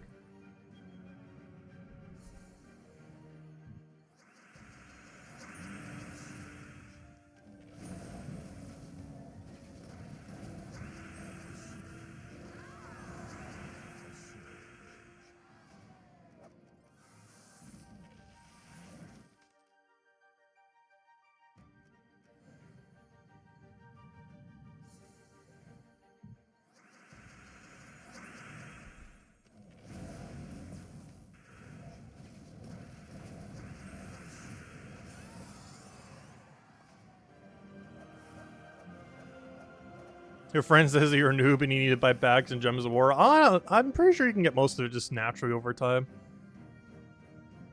It might take a little bit longer, but you still get a lot of progress. It's mostly comes down to what guild you're in.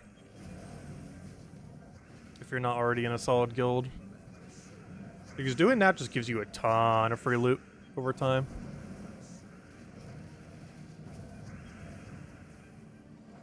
Oh, I needed that. Wait, are we actually going to lose this battle?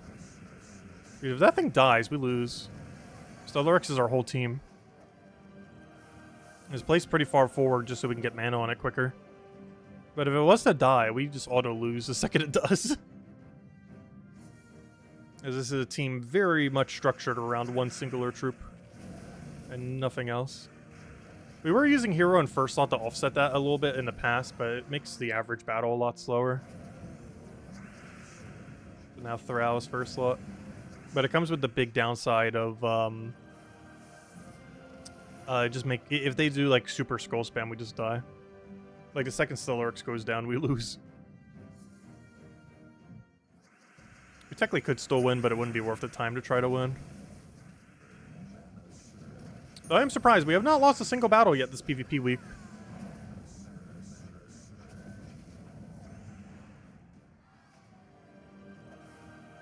How to join a guild? You do it underneath the guild tab if you're not already in one. Well, you can't do it while you're already in a guild. As far as finding guilds, Global Chat and the Gems of War forum are normally pretty good locations for it. At the official Gems of War website underneath the forum section. Don't jinx it. Wait, don't jinx what?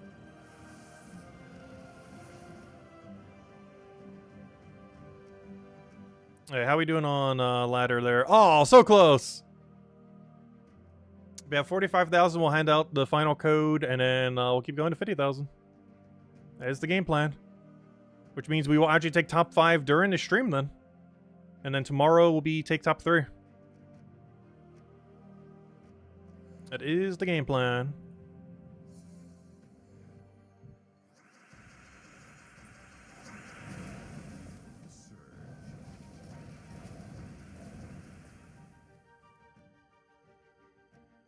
Don't jinx it. Oh, the no loss status.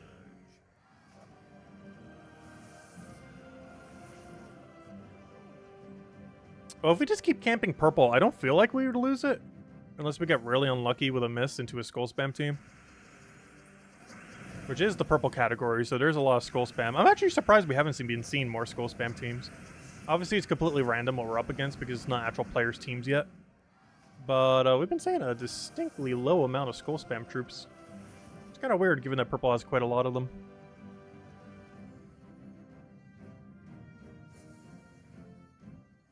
What if we wake up and we're 6th place tomorrow? Well, we just grind all the way to 3rd. Regardless of what position we're in tomorrow.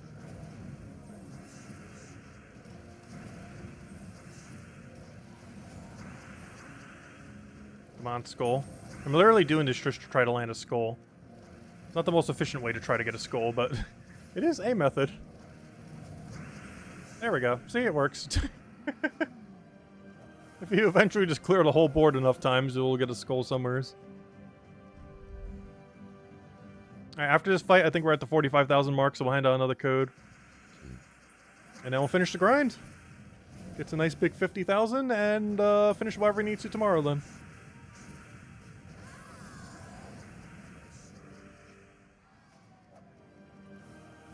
Oh, we still got a ways to go. 5,000 still gonna take a good 20 plus minutes.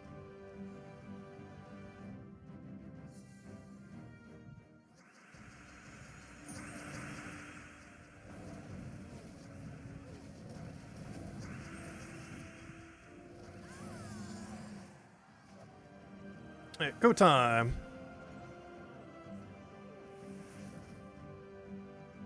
Ugh. Oh no, a secret. Luckily it's not a proper secret team.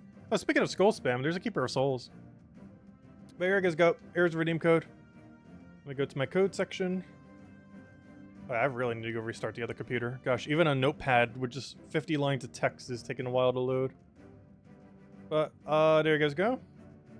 There is the redeem code in a second. Any moment now. Alright, I'll give it a second. Let's click there. Loading, loading, loading. Loading, loading, loading, loading. I clicked paste. It's not doing anything though. There's definitely something on my copy paste. There we go. Catch you later, Andresia. Thanks for stopping by. Have a good night.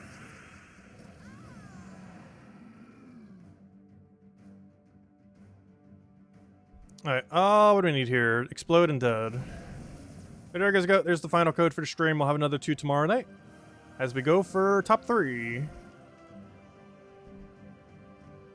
And hopefully it's not too big of a grind. We'll find out. Whatever it is, it shouldn't honestly take that long. If we just camp purple the whole time, it shouldn't take that long at all. Like, even if they grind some, it shouldn't take more than an hour, 2 hour tops to take them over. And I might even be able to squeeze quite a bit in throughout the day. To such a degree, who knows? Maybe we're aiming for more than top 3. The top 3 is the bare minimum.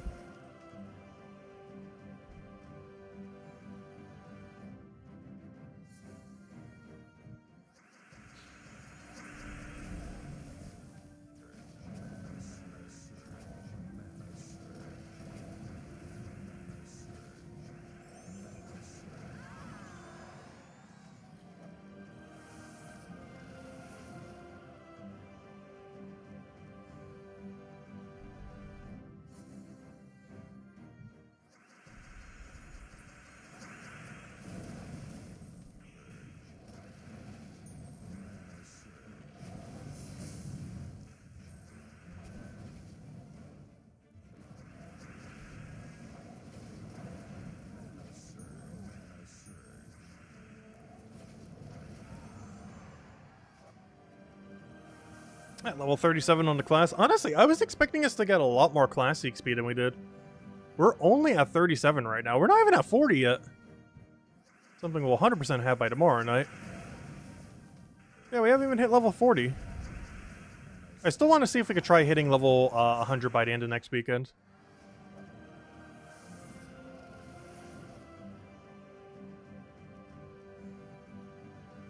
Because I'd want to have it done before we do Diamond Rank, because in Diamond Rank we're going to want to use the best hero class for every situation again. Rather than trying to shoehorn the Night Weaver into the team.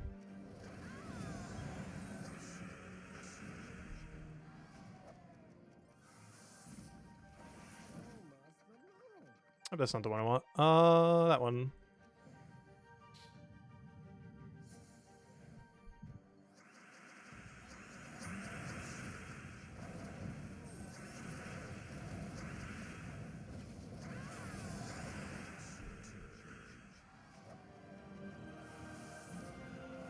Because all next week we're going to have to shoehorn Nightweaver into like every team we do throughout the whole week pretty much. Or at least for the PvP grind, if nothing else.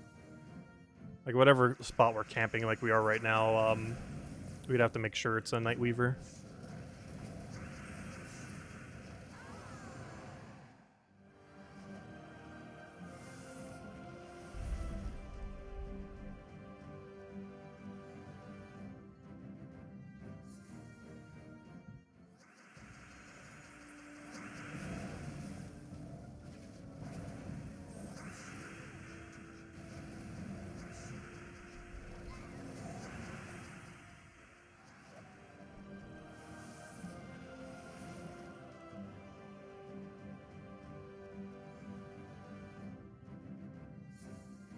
Yeah, I think at 10:10 we'll go check where we're at.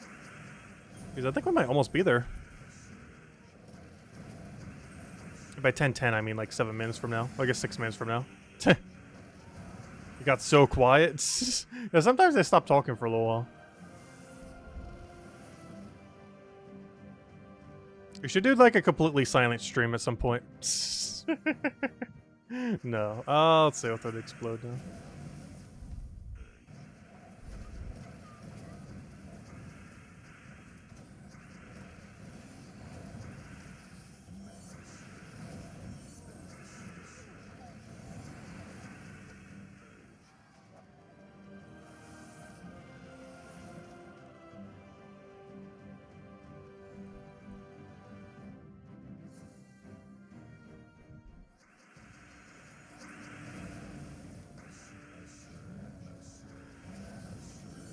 The crickets have started.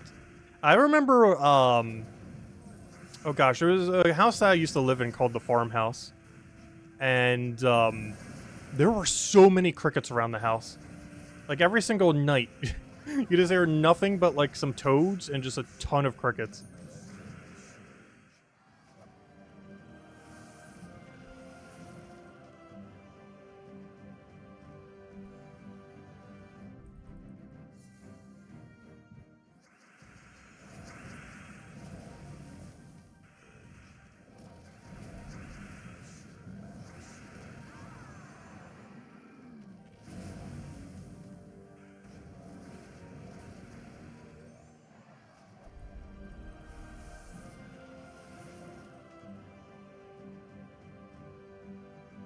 Well, all these are such bad options. We'll just take the weakest one, because might as well.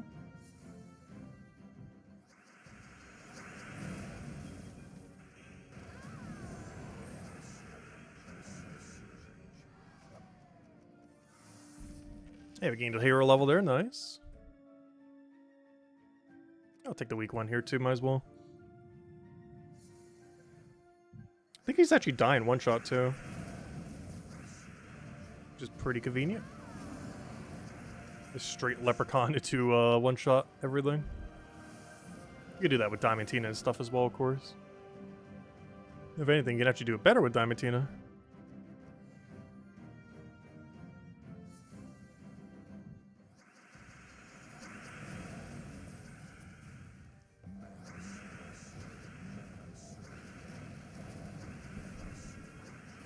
No, we gotta revive. Luckily, the skulls almost immediately killed him. Plus, it's still our turn.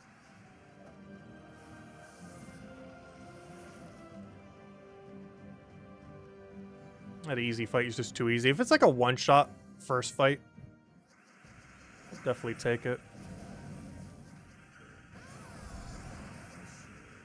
I think the extra speed is worth it, even if it's a lower VP number. You still get like 50-something VP out of them normally, because the battle just instantly wins. So you get a lot of those extra VP bonuses. Because I think there's a bonus for winning within 2 turns that gives you like 12 or something.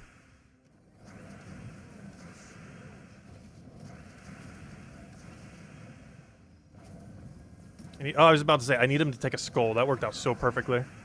Took a skull at the exact time I needed them to.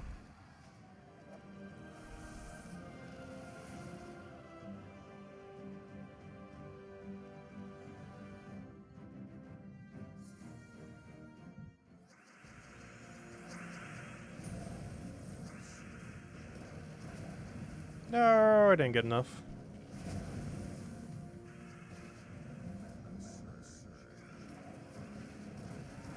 Ooh, spell reduction. Luckily, skull got you. The power of random skulls from Sky. Always nice for that nice little random cleanup that you weren't expecting. What's our overall VP number? Almost 50,000, which is our goal for tonight. I want to say 48,000 right now. We can go check.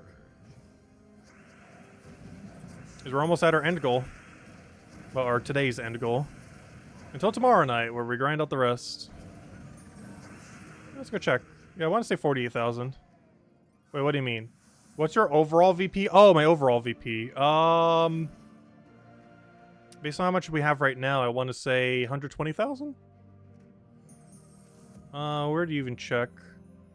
That's not it. 130,000. And the other one is at 46,700. Yeah, we're about to overtake it. Yeah, let's go get another 3,300. Let's keep going. We're pretty much there, but not all the way there quite yet.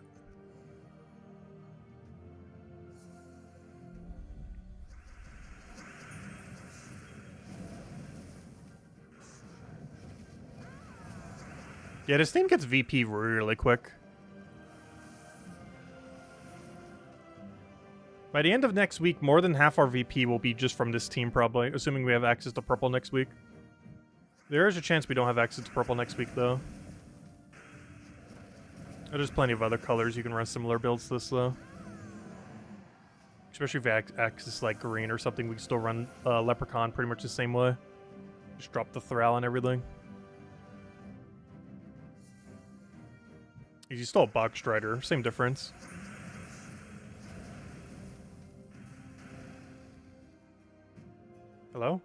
Why is it not moving? There we go. That was weird. Don't let me move it. Another class level. It doesn't look like we're gonna get 40 tonight. Oh, we definitely will tomorrow.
Why on earth is my first battle the highest one?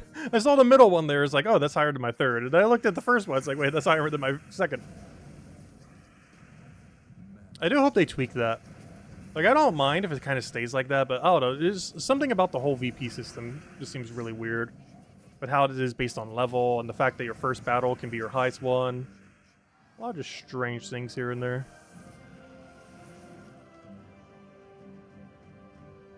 Like right there, our second battle's worth 90. Yet our first one's worth like 30 something and our final one's worth like 40 something. But our middle is just 90 because of the level difference.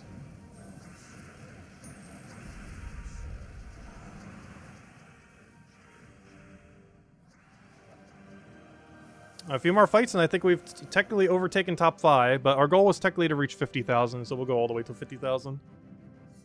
Even once we hit top 5. And then tomorrow we'll be getting 3rd, however much that will take. Because obviously they could power grind like crazy tomorrow out of nowhere. Kind of like how we just went more than double our score. Actually not quite double, but pretty close to double.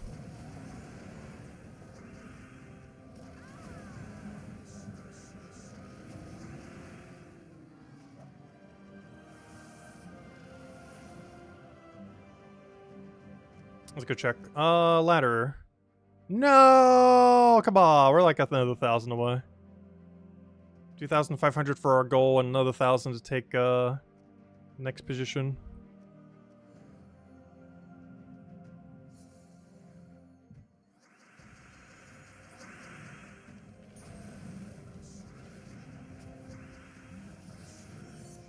Does it always delete your drifting sands team? I'm pretty sure mine's still there. When we wake up, we'll drop like 10 slots. I wouldn't be surprised. A lot of people are probably doing all the grind at the end on the weekend. I know that was our plan from the start. And other people might also be doing similar. Because our whole plan this week was to do almost all the PvP grind today and tomorrow. And that's what we're doing.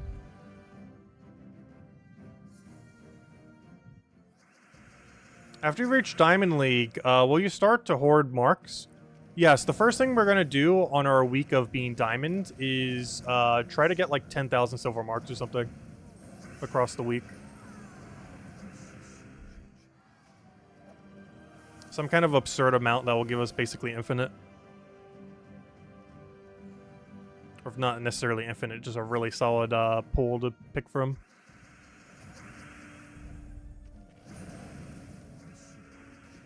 So at that point, we'd be getting the full amount. 15 for the middle, 20 for the inner circle, and 25 for the outer circle. Which means every fight we do, we'd be getting 3, 4, or 5 marks for. Which means on average, we should be getting about 4 marks per fight. And at 4 marks per fight, that is about 2,500 fights to get it all. Which we put that into consideration, that's not too bad, it is quite a grind. But yeah, it would take about 2,500 fights, give or take a little bit, for us, if we only did silver mark grinding, for us to do that. And this week we did... Oh, wait, never mind. That would be insane. Hold up, wait. With a quicker team by the end of this week, we would have done under 1,000. Hold up. Maybe we don't do that. Or at least not all in 1 week. Hold up. Not only would those fights be substantially slower, but, yeah, that'd be, like, 2.5 times more than what we'll do this week. Actually, probably even closer to 3 times more than what we did this week. Never mind, that's not going to be doable in 1 week. Well, it technically is, though we definitely aren't going to. 10,000 is a little bit too high of a goal. 3,000 would be a good goal. That would be both the 2 pets for the week and then next week's pets basically already done.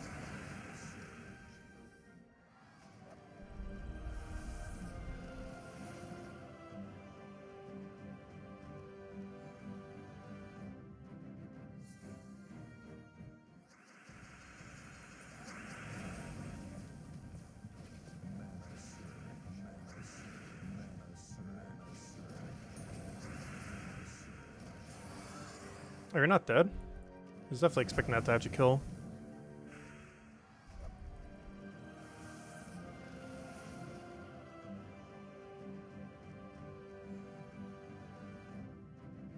Alright, several more fights, and that should be the 1,000 we need, and then we just need to get the other 2,500 or whatever it was. Ooh, that's a pure miss. Throw out, don't die, I need your mana. Don't do it! His mana cost will be too hard to fill.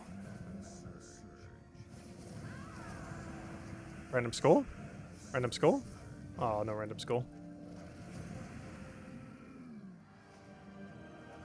Did I go over to class weapon? Yeah, we messed around with it a little bit. We were mostly using it for under spire. We ran it on under spire, I believe, yesterday and today. We went over it a lot more yesterday than we did today. That's when we finally got it.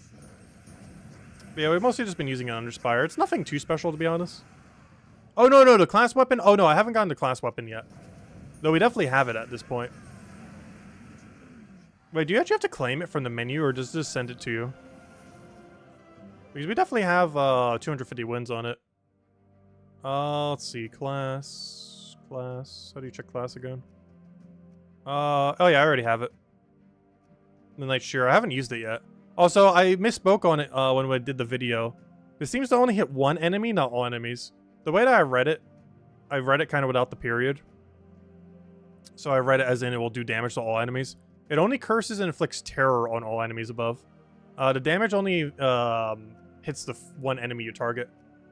So to a degree, it's actually weaker than Fiendfire, unfortunately. So probably not that many use cases where you would ever use it, unfortunately. Something that has a trait like that would be pretty good. Like, you know, be able to curse terror an entire enemy team off a final trait. Especially if they had a death mark in there, either off of ability or something else. But the actual weapon itself seems pretty underwhelming.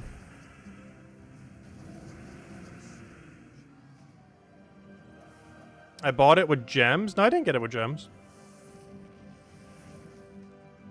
I know, because our class thingy shows 0. If we go click on games, class. Oh, do I need this pet? I never double checked earlier. No, I didn't think so. I just wanted to double check. But you can check through the class event thingy. Actually, where is the class event thingy? Where even is it? Class events.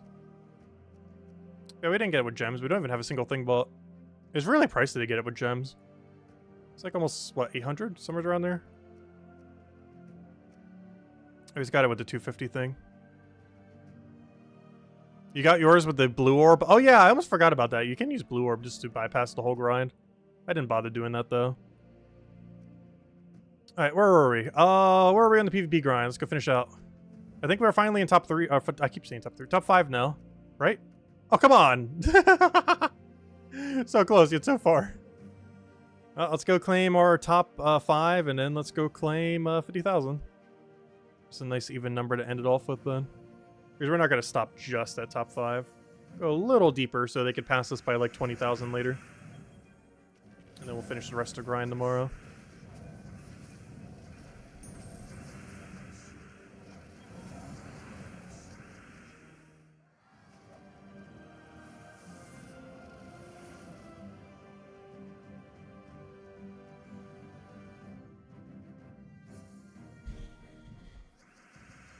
No, not major green. You do it a blue orb.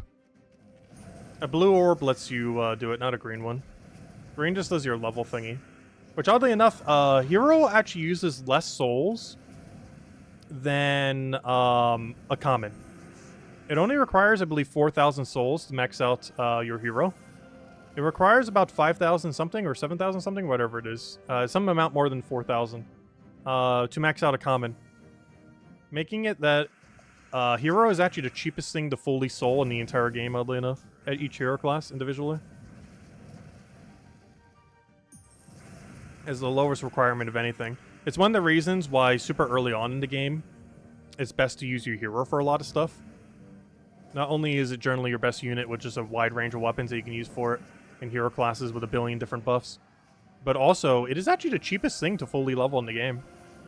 And unlike many things that you need to fully ascend in order to get to level 20, you can immediately get any hero class to level 20. Unlike troops that, unless it's a mythic, you will not be able to immediately get it to 20. Your commons will go to 15, your rares to 16, so on and so forth.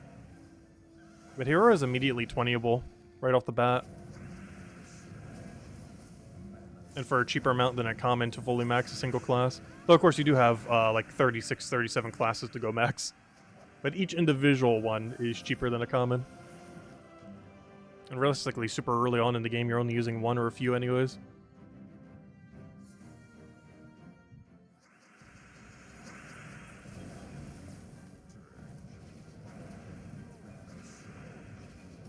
After this, we'll go check the leaderboard, because I think we are officially top 5. And then we'll round it out to 50,000. Catch you later, Chad. Thanks for stopping by. Let's go see it. Our nice golden top 5. And then we'll go for like 5-ish more minutes or so we can go get the last of the points for however long it will take. There it is! We are officially top 5. We are now in the... We will now move into next rank, whatever it is called. It's not Diamond, but the one below Diamond. We are officially in the threshold. And now you know what our target is. Though not right now. Right now our target is 50,000. But tomorrow night our target is number 3. However long it takes. If they went to 80,000, we'll go to 80,000.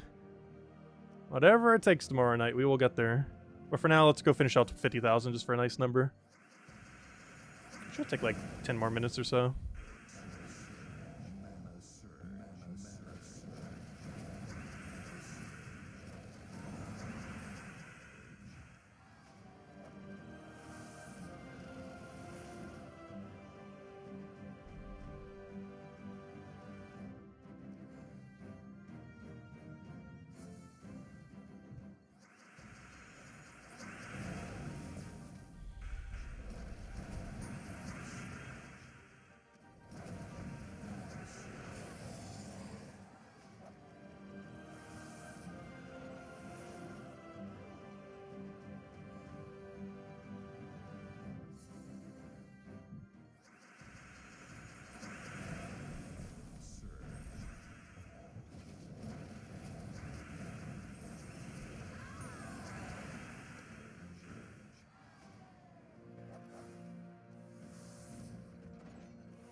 I wish it would give us some high VP numbers so we can actually get some points.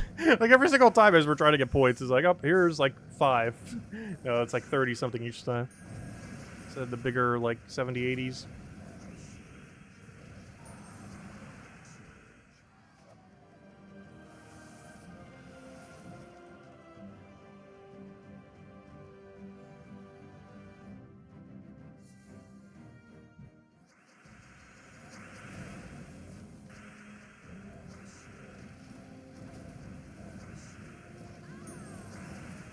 Oh, no skull.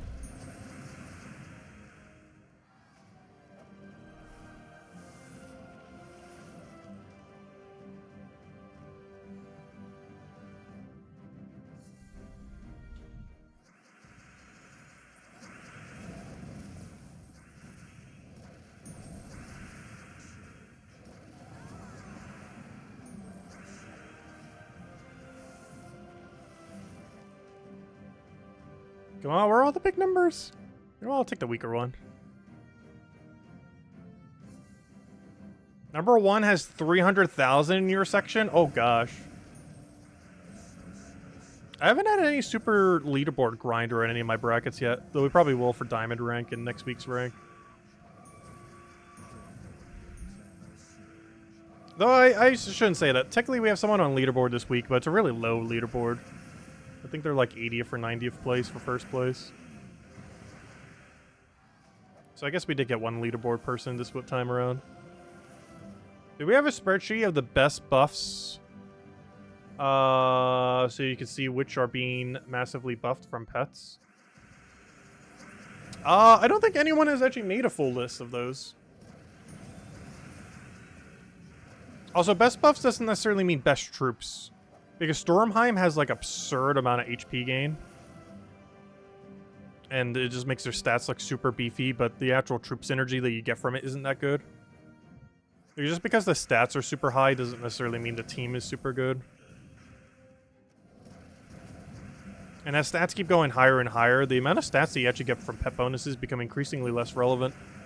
Because those bonuses never get any higher. Whereas stats constantly keep getting higher within the game. So the stats that you get from them becomes increasingly less valuable.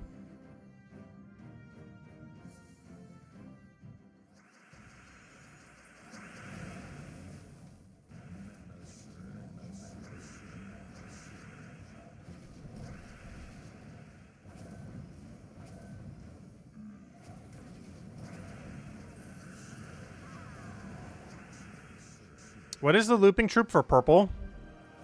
You mean ours, or just generally speaking? Secret would be the one for purple. The pure elf secret team. Unless you mean on this team, in which case it's, Celerix. But generally, if you're looking for, like, purple infinite loop, you build a 4-time secret team.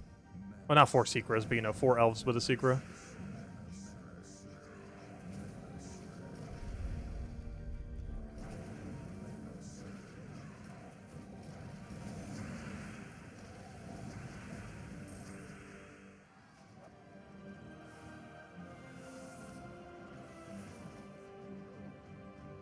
Alright, let's go check. How close are we? Are we almost there? So close! 50,000. Honestly, at this rate, we might almost accidentally take 4 for... But, there we are. We're coming for you, third place. Oh, we were joking earlier that we'd finish at 666 fights. But, it's actually gonna take like 680 or so. Or 670 or so. Pretty close. For a guesstimate number, that was actually pretty accurate. We said it would take about 666, and we got to, like, a little over 670 by the end.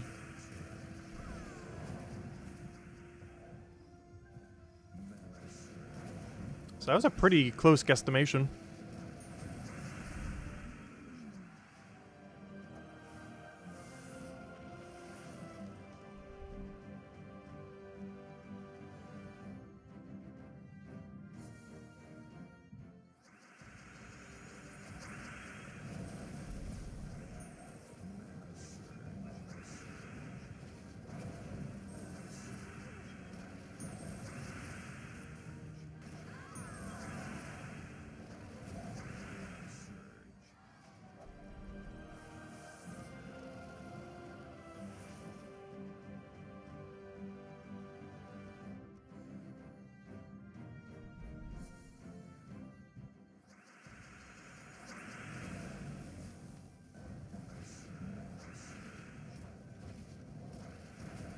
No, we didn't get it.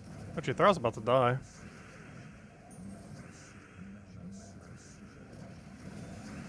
How are we not dead? There we go.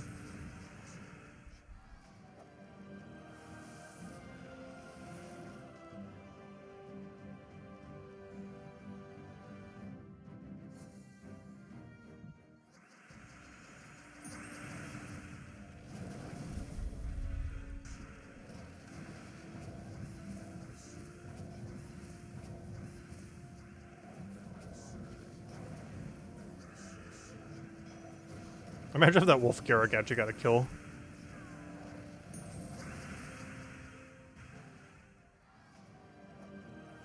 I think anything on the team even has immune to Devour. Though it would never have the damage range to do it. A few more fights, and that should be it. Until tomorrow night, where we finish out the grind. Honestly, that didn't take anywhere near as long as I thought it would. I think I underestimated how quick farming with this team is. And what's interesting is we can actually probably farm a lot quicker than some other people, too. While Stellarix isn't the only thing you can run here, I am pretty sure there is not a quicker option than Stellarix to run at this exact location here. And a lot of people obviously don't own Stellarix yet.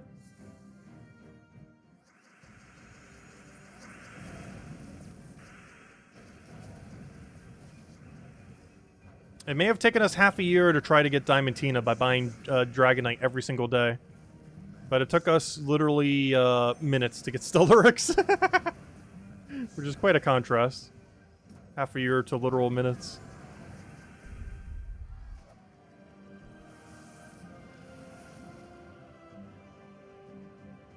Now let's just go take a peek. How close are we?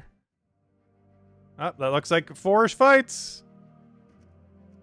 See the big 5-0. If this was a silver battle, that'd be one more set. Actually, I don't have any spare silvers right now. I think I have like 14 or something. Because ever since we got in all of our pets, I've just been camping purple.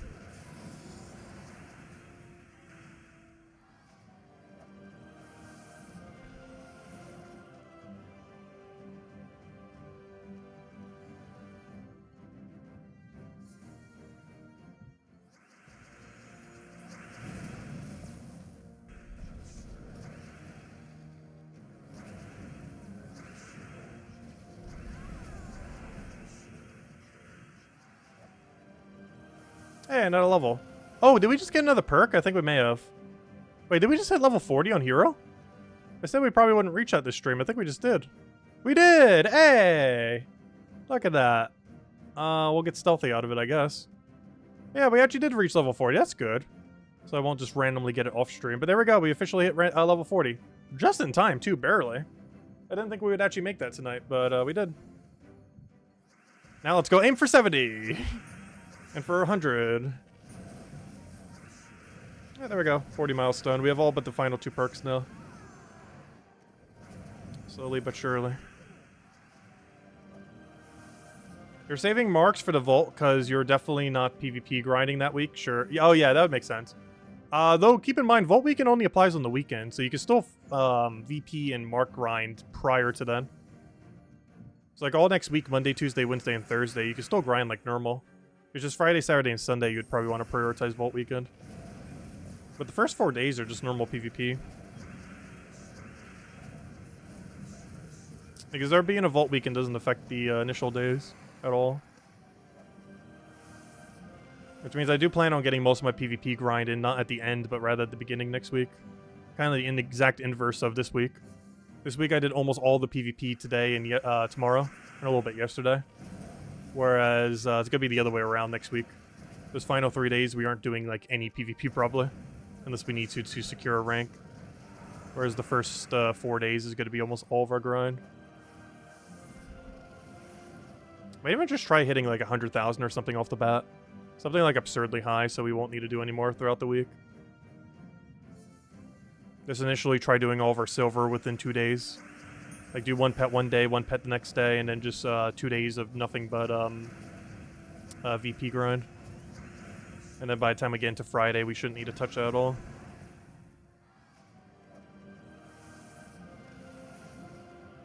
Alright, final fight. I think this will be it. Should be enough VP.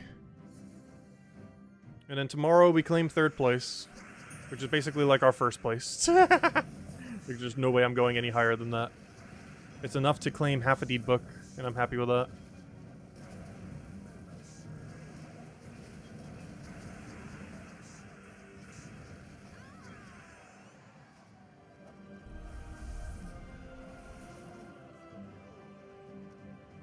Alright, moment of truth. Did we hit it? There we are! Oh, we actually had a few extra. We are officially 50,000 now. Now, tomorrow, we take 3rd. Currently, that grind is actually really short. If he barely moves, we only have to do about 7,000 tomorrow. However, obviously, he's probably going to move up. So we could probably expect closer to 20 or 30,000 we'll have to do tomorrow. But we pretty much just did that tonight, so we just have to do it again tomorrow night then, and we'll take third. And doing so gives us slightly more than half a deed book. Is it worth doing it just for that? Not really, but we're also getting class XP, so it's not like we're doing it for no reason. As we are gaining a ton of class XP. As you just saw, we hit level 40 on the class. Which isn't super high, but we're getting there. Oh, here's the new weapon. I haven't actually claimed it. Oh, is this what someone was talking about earlier? I got my 250 wins, but I never actually claimed my weapon. I forgot I sent it to you as a mail because it's been so long since we've had a new class. Hey, whoever mentioned that earlier, yeah, I never actually did get the weapon. I forgot to go claim it from my mail. The Night Shear. Ah, there it is. That's kind of funny. I completely forgot you have to claim it manually. I was wondering why I didn't have a pop-up when we got there, but it's because it mails it to you. But anyways, guys, we'll end it there for now. We will continue tomorrow, same time as always. 2.5 hours prior to now tomorrow at 8 p.m. Eastern Standard Time. Our goal is to take third place, however long it takes. And aside from that, we'll go over all the weekly spoilers and go from there. And who knows, maybe if we are already in a commanding lead, maybe I'll just do some silver mark grinding tomorrow night too. Though it would make more sense to wait, because we get more points for it next week and then even more points the following week, so we can still do some, but it makes more sense if we're going to do like a mega grind for it to wait until we have the biggest bonus, which we won't have until 2 weeks from now. And by 2 weeks from now, I mean like 8 days from now. But anyways, guys, I hope you enjoy the rest of your weekend. I'll catch you guys later. Best of luck with everything. I'll catch you guys soon. And goodbye, everyone. Thanks for watching.